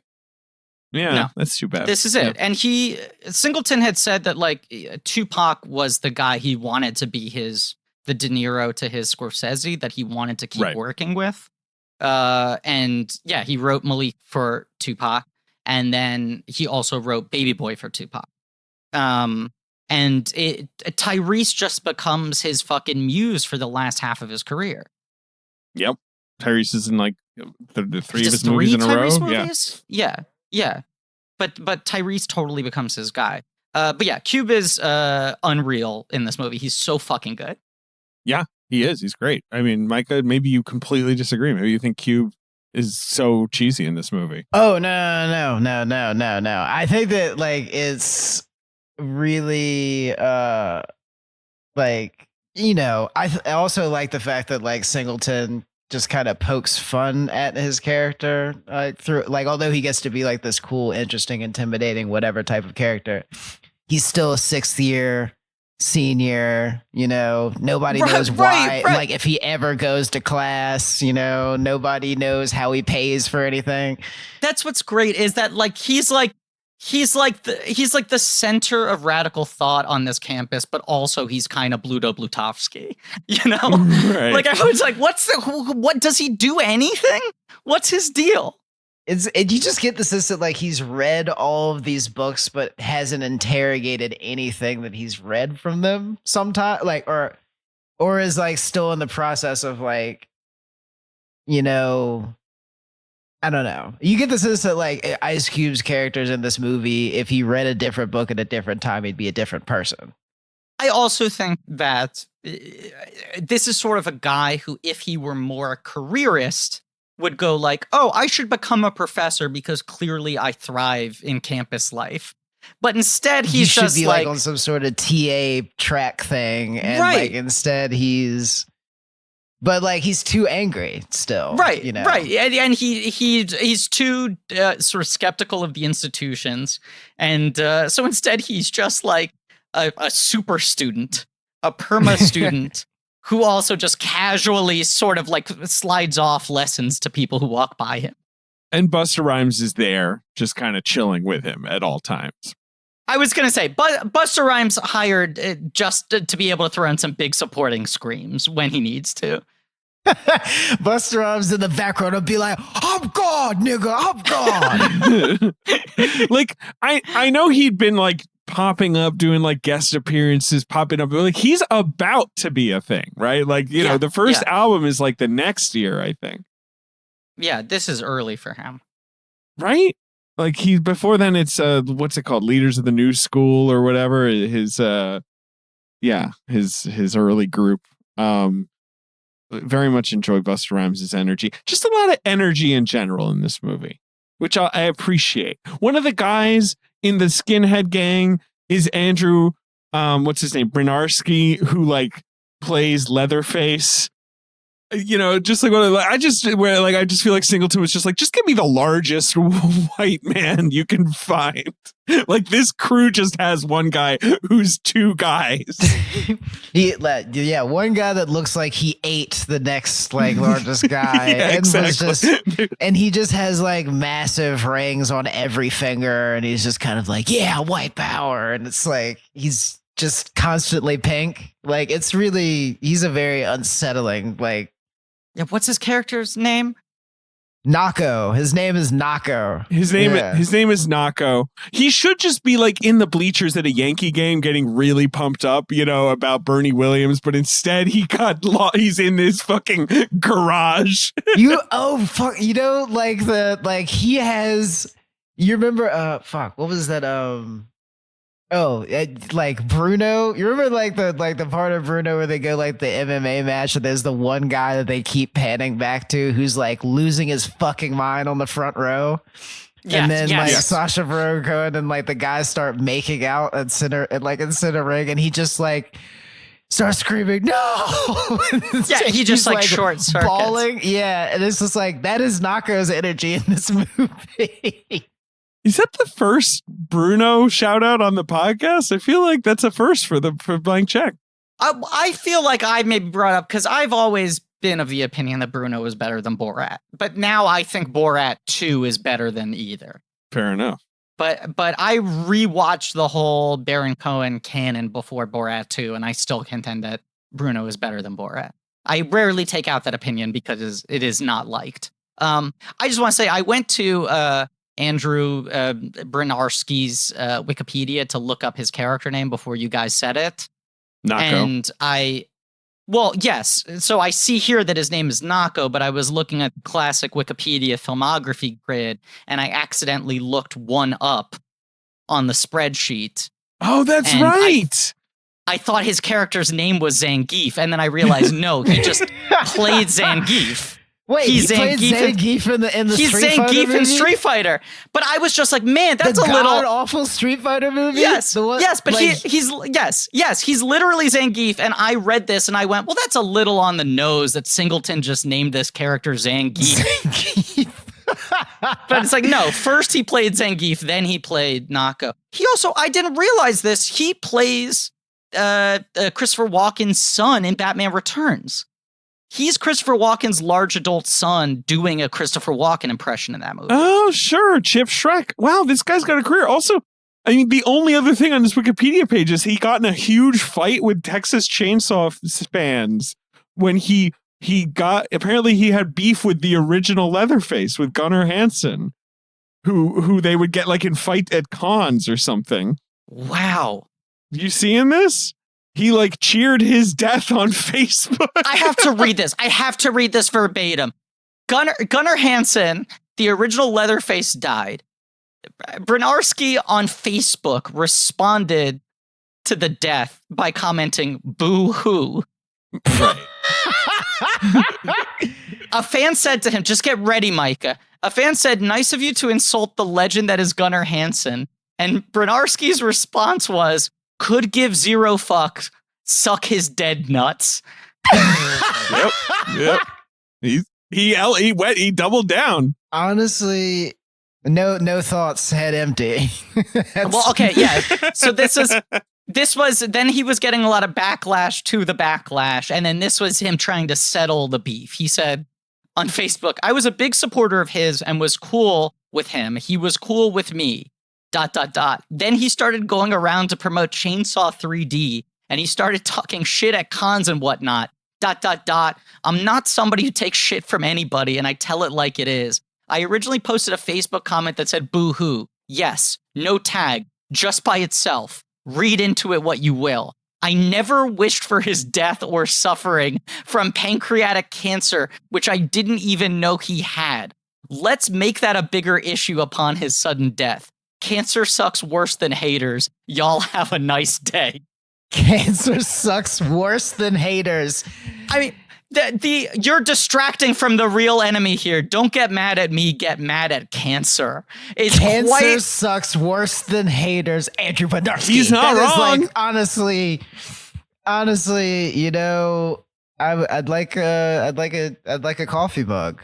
Is there an Etsy shop? Yeah, cancer sucks worse than haters. Y'all have a nice day. I also think there's a real vulgar poetry to eulogizing someone by saying, could give zero fucks. Could give Suck zero his fucks. dead nuts. Suck his dead nuts. His dead nuts. I don't know, man. It's really sad that Garrett died from like pancreatic cancer or whatever, but like, you know, I don't know why y'all are like trying to block my shine, you know? I'm just R.I.P. to your Leatherface, but I'm different, bro. Okay. I've been waiting years for this moment. Don't let me distract you from the real enemy, cancer. I can't get over that he's Zangief. That's the only thing I can't. I'm sorry. I'm still kind of hung up on that. Cancer sucks worse than haters. He's right. I'm sorry, but he's right. You can't. It's an argument ender. Who's going to take the opposite side in that battle? Well, he plays a dumb Nazi in this movie. That's his role in this movie. A very pumped up Nazi. So that's another one of the major characters we've discussed now. We've now taken Nako off the board. David! Yep. You gotta stop settling for worse help. I don't know. I just sort of like, it's really hard to find good help out there, so I just kind of go not. for worse help. David! What? David, it's not as easy to find better help. You silly Billy. I am a silly Billy because I forgot about BetterHelp. You forgot about BetterHelp. It's right there in the name. BetterHelp can assess your needs and match you with your own licensed professional therapist like that. You start communicating with them in under 48 hours. It's not like a crisis line. This is professional counseling. It's done securely online. There's a broad range of expertise, which you might not be able to get locally. You can get this worldwide. That's the big thing right there. Especially in these times, things are starting to open up, but you still might be a little itchy about going to an uncomfortable waiting room, right? How far you have to drive to meet with someone who's a specialist in whatever you're tackling right now. BetterHelp, on the other hand, is committed to facilitating great therapeutic matches, so they make it easy and free to change counselors if needed. You can log into your account anytime, send a message to your counselor, and you'll get timely and thoughtful responses. Plus, you can schedule weekly video or phone sessions so you won't ever have to sit in one of those aforementioned uncomfortable waiting rooms. And, you know, they give you great therapeutic matches. They really are committed to doing that. You can change counselors if you need to. It's much more affordable than traditional offline counseling. Financial aid is available. You can go to their website, betterhelp.com/reviews, check out some testimonials. This thing is loaded with people praising their therapists. Let me give you a couple excerpts from reviews right here, okay? This one said right here, finding the right fit with counseling is not easy. I could tell from our first conversation that Neil was a good fit for me. He's patient. Let me talk about what's going on. Allows me to explain in detail what I'm dealing with. I like that he has a multitude of modalities. Multitude of modalities is fun to say, to work with. In our 2 sessions, I've learned a few really powerful techniques that have been, all caps, game changers in my life. You know, he listens. He doesn't judge. Always available to message. It basically gives you an idea of like what they've been. If you look at these testimonials, like what they've been. Dan is the best backup a person could have for a tough situation. Dan is respectful and resourceful. What about this? Here's another review. Okay, this is a movie that slingshots so far past self-parody that it loops all the way back to something real. It hardly matters. Oh no, I'm sorry. I'm reading David Ehrlich's review of F9. I had that open in another tab. All right, look. You can visit betterhelp.com/check. That's better, H-E-L-P, and join the over 1 million people who've taken charge of their mental health with the help of an experienced professional. In fact, so many people have been using BetterHelp, they're recruiting additional counselors in all 50 states. Job creation, baby. This podcast is sponsored by BetterHelp, and Blank Check listeners get 10% off their first month at betterhelp.com/check. That's better, HELP.com/check. 10% off your first month. Pretty good. Pretty good. We've discussed all of the major characters, really. Jennifer Connelly is the one that we haven't really delved into, but the movie kind of just doesn't have time for her. Like, I don't know how else to put it. Like, this is a weird point in her career where she's trying to get into being a grown-up actor. You know what I mean? Like, I feel like she's still best known as like the girl from Labyrinth. She's in The Rocketeer, but she's still kind of like a young teen actor type. Like, she's in teen movies, kids movies.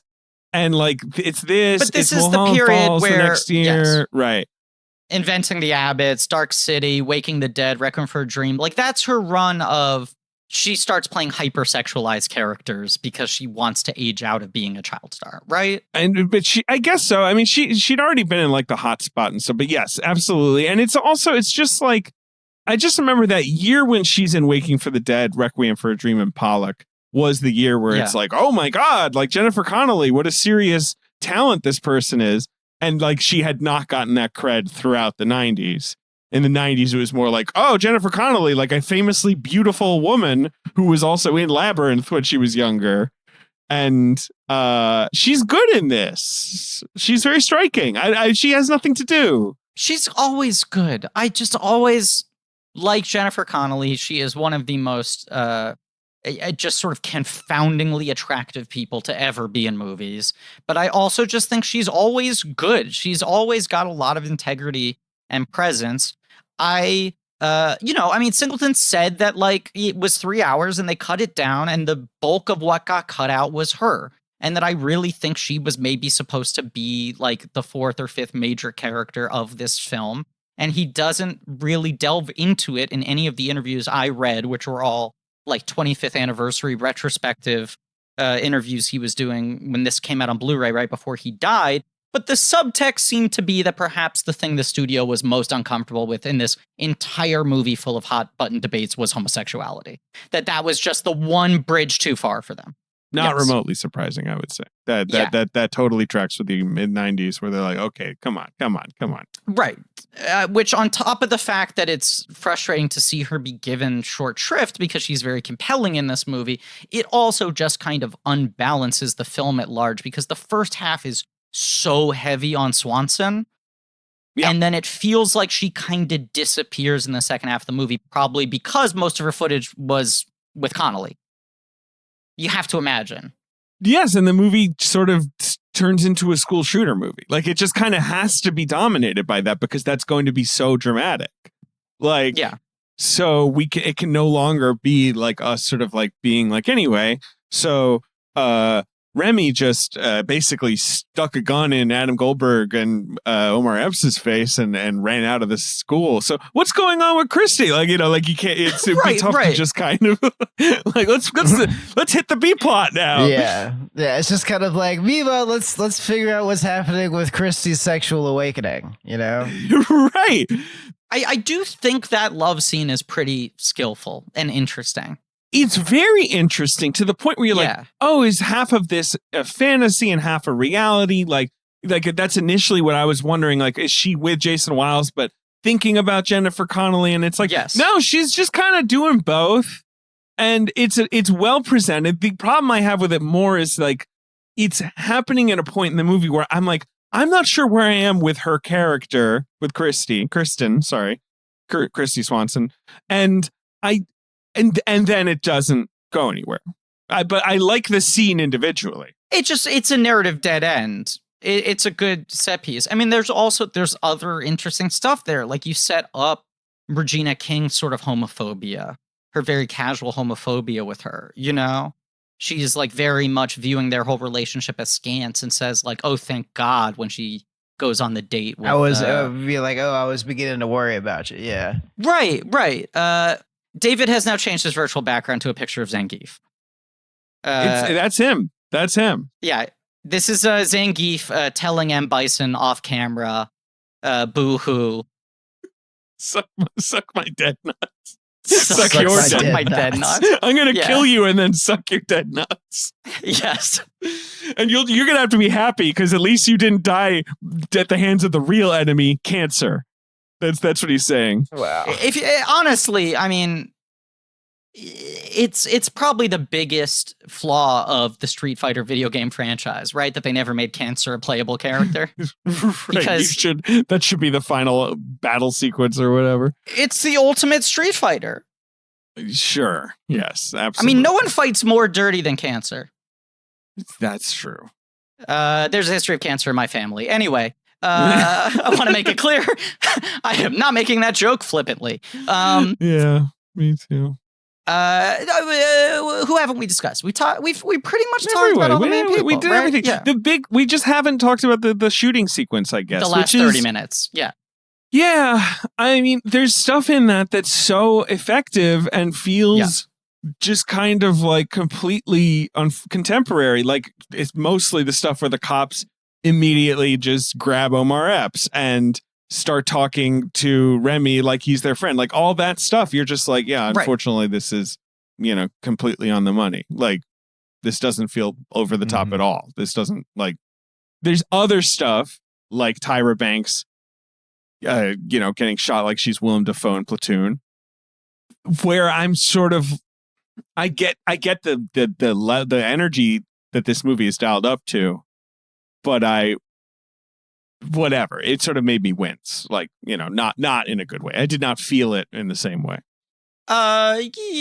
Yeah, I'd agree with that. It's also like I was convinced, this is how the movie's gonna end. Sure. With the sort of Malik and Ship looking at each other. And then I was very disappointed that there was 10 minutes following it of characters explaining everything they're thinking. Definitely. I don't know. Michael, what do you think of the whole fucking thing? Well, I think that, but I agree with Griff about the fact that that this is where the movie is going, from the moment more or less that Ruby takes his hat off in the library and he's like, he shaved his head or whatever. Like it's more or less like the movie is building momentum up to this point. I would even argue from the moment he opens up his shirt in the first shot, you see him. He's just being presented as such an epic loner. It feels kind of inevitable. Yeah.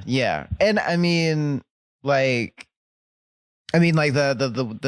stairwell scene that I was talking about earlier, and after the shoot, it just has the same feeling of Night of the Living Dead, where that shit is gonna go sideways, regardless of whether or not he gets his licks in this stairwell. The cops are eventually going to show up, and then what's going to happen? The other scene I think is really good is you have the t-shirt confrontation, right, which leads to Malik following him back and saying say it, you're not being honest with me, say it, which leads to him. Yeah, it's I like that scene a lot because it's not it's obviously it's not about the t-shirt, and it's not about any of the they're both really very incredibly anxious and it's both actors are also have the same sort of tense breathing. I am maybe as scared as you are sort of thing going on, but Malik is obviously in control of the situation because Remy is just such a wet noodle. But it's really just they're just angry. And you want it to be true that this person is saying this shit when you're not around. And it probably is. I mean, look at him. But it's also that's not what it's about right now. It's about the fact that he just got I forget exactly what it was that happened to him immediately before, Is it the scene where Cole Hauser's sort of questioning his like bona fides, where he starts talking about his history with guns? There are two scenes like that. Yeah. But like the t-shirt scene like is really good because like although there's all of like the racially charged stuff and like the racist stuff and all the whatever, like it really illustrates that it's more about what these individuals are bringing into the interaction, like as well. Like, and it's everything else that happened during the day also. Right. And then you have, like him running out, them chasing after him, the campus cops stopping Malik, of course, Adam Goldberg having to yell at them to let him go, that they don't even realize they've just let, an armed kid slip by them. And then that scene afterwards where they take out the Nazi flag and he does those really striking shots with everyone looking at the Nazi flag and they're sort of going like, oh, look what we have here. Like kind of like half jokingly. And then they tell Fudge to break it up. Like that stuff is really good. That whole stretch to me is really good. The them rolling around in the patrol cars and being like, "Can we see your ID?" Also a good note. Yeah.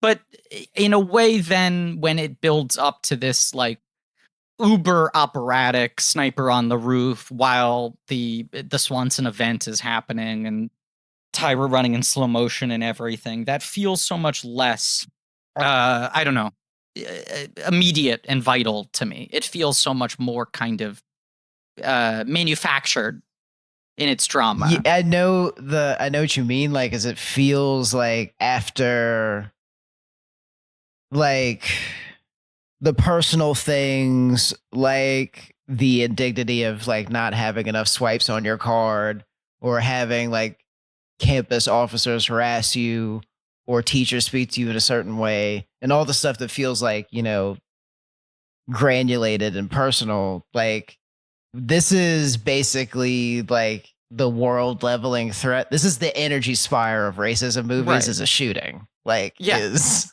yes. Like the same way that like you might say that like a superhero movie is almost like a character drama, like in the first 45 minutes, but then they got to blow some shit up. Right. Then there has to be a hole in the sky that they need to close or whatever. Yeah. Right. As someone described it on Twitter recently, is this superhero movie one of the we have to close the portal ones or one of the we have to bring the orb to the gate movies? Yes. Yeah. 100%. But yes, it does also feel like, once again, the main cultural touch point for a school shooting, a campus shooting at this point, is a sniper on the roof in daylight, hitting people on the quad and everything. It's weird to watch this now because you feel like, well, what would probably happen is Rappaport, if he gets away with the gun, then just proceeds to go from room to room and shoot people, It's sort of surprising that he just kind of gets away, chills out. They follow them, they find them, they beat them up. Then there's that scene of them sort of taking their licks and getting wound up. And then they really challenge him to go do the full sniper thing. It feels like, this movie is like automatic weapon, Columbine, all, right. It's more inspired by like the University of Texas shooting, right? The tower shooting, right? The classic. That is like the butt of jokes for years, like dark, gallows humor, right? Like, be careful, he'll get a rifle and climb a tower, right? That's what's so depressing, is it's like that was the one big one for 20 years, and now it's just like there's a new reference point every 6 months. I really, and it's really like I felt like because I hadn't watched it in so long, and they have like the news chyron at the end of the news hit at the end of it where they're tallying up the day, like the fall of the day or whatever, and she goes like 3 dead and 1 injured or whatever, and like it was the most ashamed I've felt in a while, that I was just like, well, 3 dead and 1 injured, that's not that bad. Yeah. Is sure, right. Yeah. That's a very depressing thought. It is odd. You brace yourself. When he gets up there, you're like, oh my God, he's about to kill 15 people. You know? It is odd how much of a relief it feels like to watch it today and only have 3 people get gunned down, which is horrifying, beyond bleak. But that's, I mean, I don't know. That's all the potency of this movie for me, combined with the fact that it is someone who is just not filtering themselves. You know, it's a movie that comes out of like this is like his mother or whatever, right? Like this is like the primal scream blank check movie, where it's like, I'm just going to be so fucking angry and just say everything I have to say. And I feel like as much as this film is messy in a way those films often are, its points are just so tragically potent still. And I just think the performances are good and the characters by and large are well observed. And I just think, you know, an ensemble within a college campus is the right sort of setting to be able to tell this sort of story. I think it is a smarter a structure for this kind of like, I want to unload all of my frustrations with the world than most filmmakers find when they're in a similar position. I like all the ambition. I like all that. This movie does not totally work for me. I think it also tonally doesn't totally work for me either. I wish it was funnier in a weird way. Not at the end, but like, kind of. I wish there was a little more life in the first chunk of it. Well, that's the thing that Boys in the Hood does so well. Like that's, exactly. You know, it's the masterstroke of Boys in the Hood is that the middle act of it is pretty much a fun hangout movie by and large, you know, with a sense of dread creeping around the edges, but it makes you really get lulled into a sense of security with those guys. Whereas this movie, it's like, you know, the clock is ticking. Michael Rappaport's going to blow up at some point.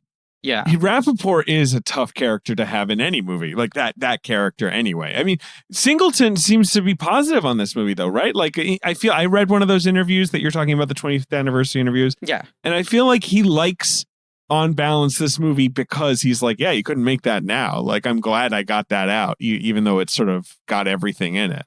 Yeah, I think he was very proud of it in that sense. And it's just frustrating that it does feel like a movie that is begging for a kind of reclamation that would probably come with him putting together perhaps a cut closer to his original vision.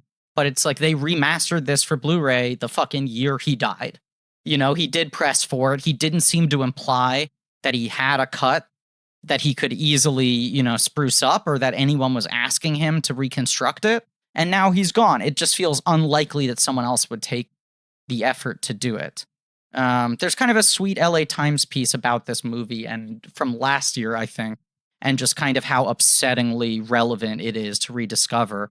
But it was about Singleton's oldest daughter is named Justice. He named her after poetic justice. And she discovered this movie at a screening while in the film program at USC after he died, which is a pretty profound thing to think about. Like, to be Singleton's daughter, be 26, your father's just died young, you're following in his footsteps at his alma mater, and you watch this movie for the first time, one of his films that you hadn't seen, and to feel like, oh, this is like my dad not only speaking to me, but making something that speaks as much to all the conditions I'm living in right now. You know, and all people my age. It's a wild thing to think about. Right. Yeah. That put a lump in my throat. No, that's wonderful and sad. That's very interesting. Yep. Should we play the box office game? Micah, do you have any more higher learning thoughts we didn't get to? You didn't get to, you know, drop any other bombs you want to drop? Do I have any other bombs that I would like to drop? About higher learning? No, I don't think I do. No, I actually, and the thing is that like I was pausing because I was actually thinking. I don't think I have anything else. we talked it out. I mean, it's like, yeah, it's an interesting movie. I don't know. Like, this has been an interesting miniseries so far in that I do like a lot of the swings he takes post instant phenomenon status. Like it's a tough way to start your career in a weird way, even though obviously lets him make. Yeah, it's tough to be saddled with that expectation of importance. You know, it wasn't just like, oh, this guy is like a whiz behind the camera. It wasn't just, oh, this guy makes hits. It was like, this guy's fucking saying shit.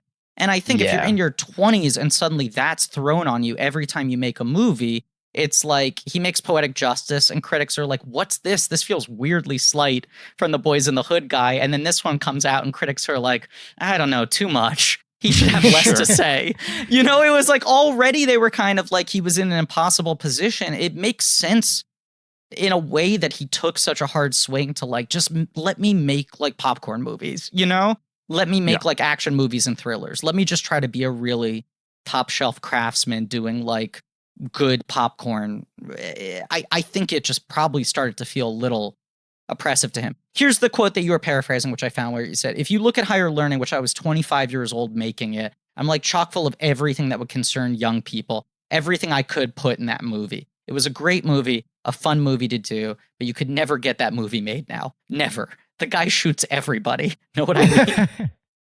Yeah, he sure does. Oh, man. So all right, Griff, this movie came out January 13th, 1995. I assume that's Martin Luther King Day weekend. Because his earlier movies are both summer movies, right? Boys in the Hood was too, right? Yeah, both July. Yeah. It's kind of surprising that they would release this in January. You feel like they would think of this as like an Oscar play, but I guess maybe from test screenings and whatever, they knew it wasn't getting that buzz. It's just bizarre to release it like 2 weeks into January for a pretty highbrow movie, at least in theory, you know? But that's where it is. So yeah, this is an interesting top 5. Okay, so it's opening number 2 at the box office, $13 million, 17 in the 4-day. And it makes like 40 domestic, 38 domestic. Yeah. But the number 1 movie is one of those movies people just don't remember exists, but it was a big hit. It's a big period epic with some 2 big stars, an Oscar winner and a young hottie. Now, I'm assuming this is a holdover from the end of 94, from the holiday season, or is this a new release? It is. It's in its 4th week, but I think this is the first week it's going wide, so it's jumped to number 1. Because it's added Legends of the Fall? It's Legends of the Fall. Ed Zwick. The hotties. Brad Pitt. Wow. This is Anthony Micah. Hopkins. This is how my brain works. This is my only currency. I mean, like the thing is that, like, despite my knowing that movie and having seen it a bunch of times, I would have never been able to place it off of like that scant of a description. And the thing is probably just because like I wasn't watching movies like that in 95. It's a 2-pronged thing. One is that I mean, I'm similarly young. I wasn't aware of this movie when it came out, but I obsessively study box office charts for fun, or at least did for the better part of like my teen years and early 20s. So now this stuff is burned into my brain. The other X factor now is at this point, David and I are like an old married couple, and I can sometimes guess what movie it is based on how David describes it. Not even because of what it alludes to in the movie itself, but I just think like, what would David think of this movie? I feel that's beautiful. He would call Legend of the Fall 2 hotties being hot. It's not a good movie. Right. But I just immediately, you said 2, it's 2 hotties, and I went, it's Pitt and Ormond. I know exactly what David's thinking. So yeah, I don't know. I feel like it's mostly known for like the score these days, right? Like it's mostly known for the score and his hair, right? His hair. And it was like Ormond's big debut, and everyone thought she was going to be the next big thing, and then it didn't really happen. Aidan Quinn was going to be a thing too. Though, you know, he was coming up. All right, number 2 is Higher Learning. Number 3, also new this week, also from a Black director. Unusual, probably, to have in the 90s 2 movies in the top 5 from Black directors. It's a horror movie. I don't want to say much more. It's a horror comedy. It's a horror comedy. It's not sort of. Lightly satirical, perhaps. Yeah, it's hard to describe this movie without describing it, which would immediately give it away. It's a black director, though. That gives it away. It's a black director. Is it a slasher movie? No. No. It's a horror movie with a black director in 1995 that is somewhat comedic. And is it a one-off? Does it have sequels? Does it spawn a sequel. It's based on a TV show, and it has a sequel. It's based on a TV show, and it has a sequel. Yes. And it's a horror comedy. Yes, but don't worry too much about comedy, because it's sort of like, that's sort of complicated. This is so hard to describe. I'm just trying to think even through like black directors working in the studio system in the early 90s. And it's like, okay, so Friday's the same year. It's not F. Gary Gray. It's not Spike Lee. It's obviously not Singleton. It's not an Ernest Dickerson movie, is it? It is an Ernest Dickerson movie. Fuck. I was looking at Ernest Dickerson's filmography today. Oh, is it the Tales from the Crypt movie? Yes. What's the subtitle? Fuck. It's called Demon Knight? It's Demon Knight. That is the movie. Demon With Knight. Billy Zane, Jada Pinkett, CCH Pounder, wow. William Sadler, Dick Miller, Thomas Hayden Church. It's all happening. Yeah. Demon Knight opening big for Tales from the Crypt movie. $10 million. Nobody's mad. That's number 3. They thought this was going to work, and then Bordello of Blood killed it so hard. We forgot to mention this when we did our Tales from the Crypt episode for Zemeckis, but you know what the third Tales from the Crypt movie was supposed to be, right? That was lined up and ready to go? I don't. Did we not mention this? What was it? We didn't mention this. The Frighteners. Oh, yes. Right. We didn't mention that. I did know that.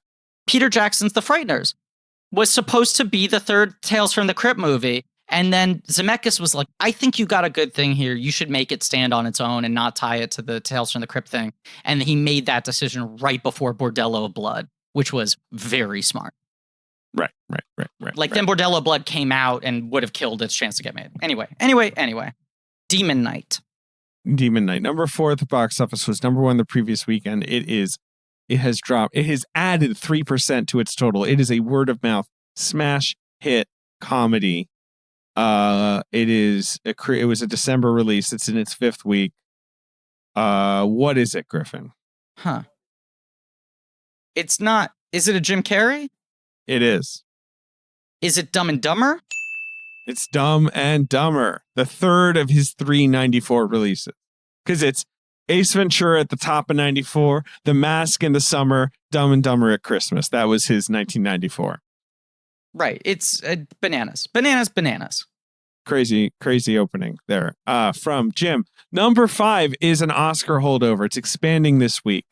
It's getting a Best Actor nomination for sure for its star, who is a legend. It's a sort of comedy drama. I auditioned for this movie in that weird way where like someone came to my school, to PS 87. Precocious children. Yeah. Yeah. And like talked to some kids one by one in like an empty classroom. You know what I mean? And then later my dad was like, you were auditioning for that movie that, or whatever. They were looking for a kid for that movie. Yeah. They did that unsurprisingly at the fucking gross, precocious New York private middle school for Royal Tannenbaums, and I absolutely blew it because I knew it too well and wanted it too badly. Like they were like, we're just looking. Right. They were like, no, get this kid out of here. Damn, y'all had casts of people just swinging by your school. Like it's New York, man. Yeah. I mean, look, I did not go to private school, but still, I may feel like it's just New York. They're just like, let's just swing through New York City and like, we'll find some precocious ass kid. Right. Yeah. Right. I just feel like they were looking for precocious kids and they were looking at all these different schools and they came and I like recognized from the flyer, like, oh, this is the new Wes Anderson movie because I'm a 12-year-old Wes Anderson fuck. And I was like, oh, I love Rushmore. And they were like, yeah, automatically disqualified. Well, I saved Latin. What did you do? I was quoting shit. I had my own fucking punctuality pin, and they were like, "Out of here! You are not in this movie." Anyway, it was like Bart movie? Simpson trying to get cast as Fall Out Boy. I was walking in with the pinstripe suit and the tiny dog. Okay, I'm sorry. The movie, the actor gets the nomination. I think it also gets a screenplay nomination. It's not Mr. Holland's Opus, is it? No, it's not. It's not as well known a movie as that. It's not a bad movie, but it's kind of forgotten. It's one of those nominations for this actor, and he must have like 10 or something. You know, he was nominated many times. Where you're like, oh yeah, right, oh yeah, that one, yeah, sure. He would have won for this, but he'd already won. Yeah, he's dead. He's dead. He had already won at this point. It's in the 90s. He was legendary. It was one of many. 10 nominations this guy got in his career. Plus, he won an honorary award and a humanitarian award. But did he ever... Is it Paul Newman? It's Paul Newman.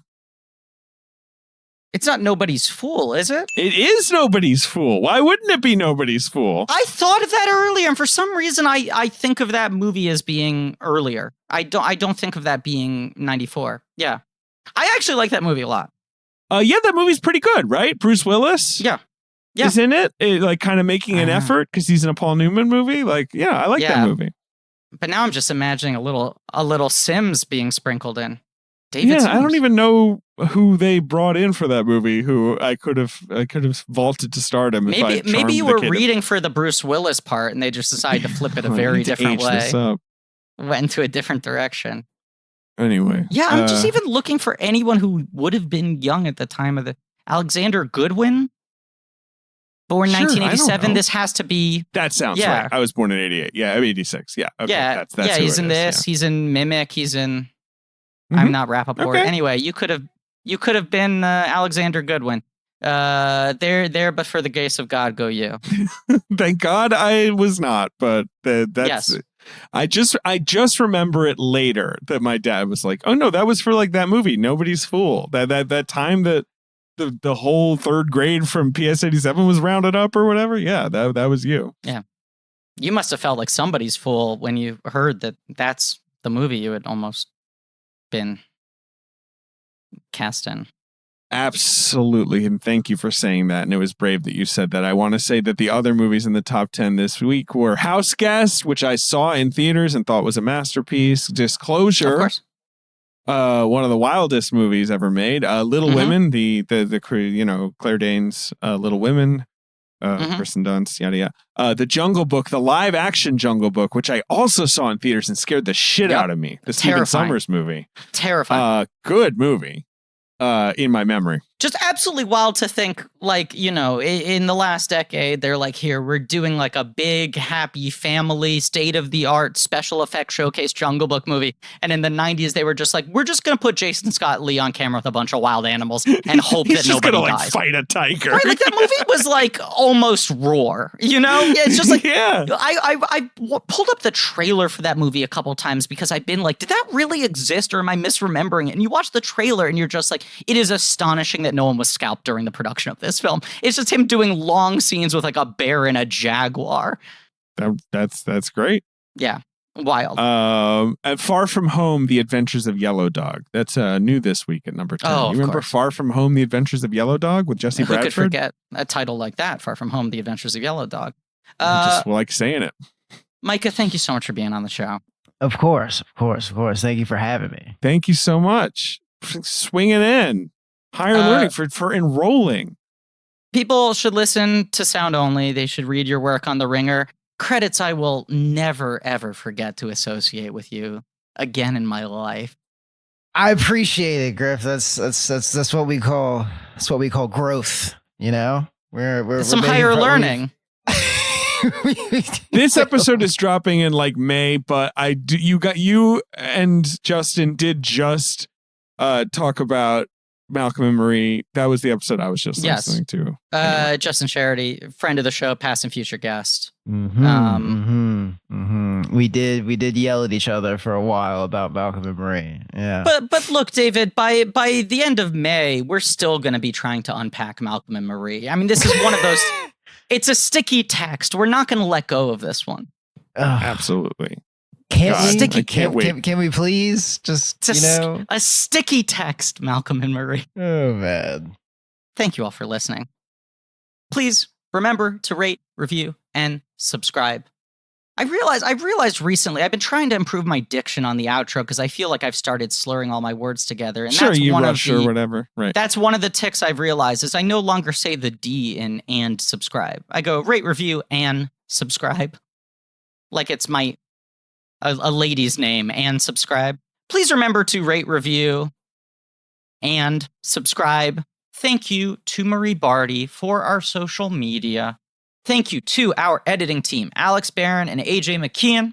Thank you to Joe Bone and Pat Reynolds for our artwork. Thank you to Lane Montgomery and the Great American Novel for our theme song. Go to blankies.reddit.com for some real nerdy shit, and go to our Shopify page for some real nerdy shirts. You can go to patreon.com/blankcheck for Blank Check special features where commentaries on franchises, including some franchise that we're covering right now that we don't know yet because we're recording episodes 3 months in advance. Them's the breaks. Tune in next week for Rosewood. And as always,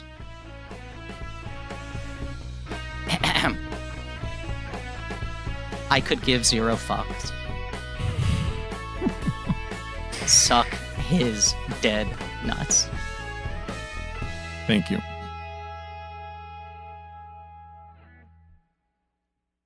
Cancer sucks worse than haters.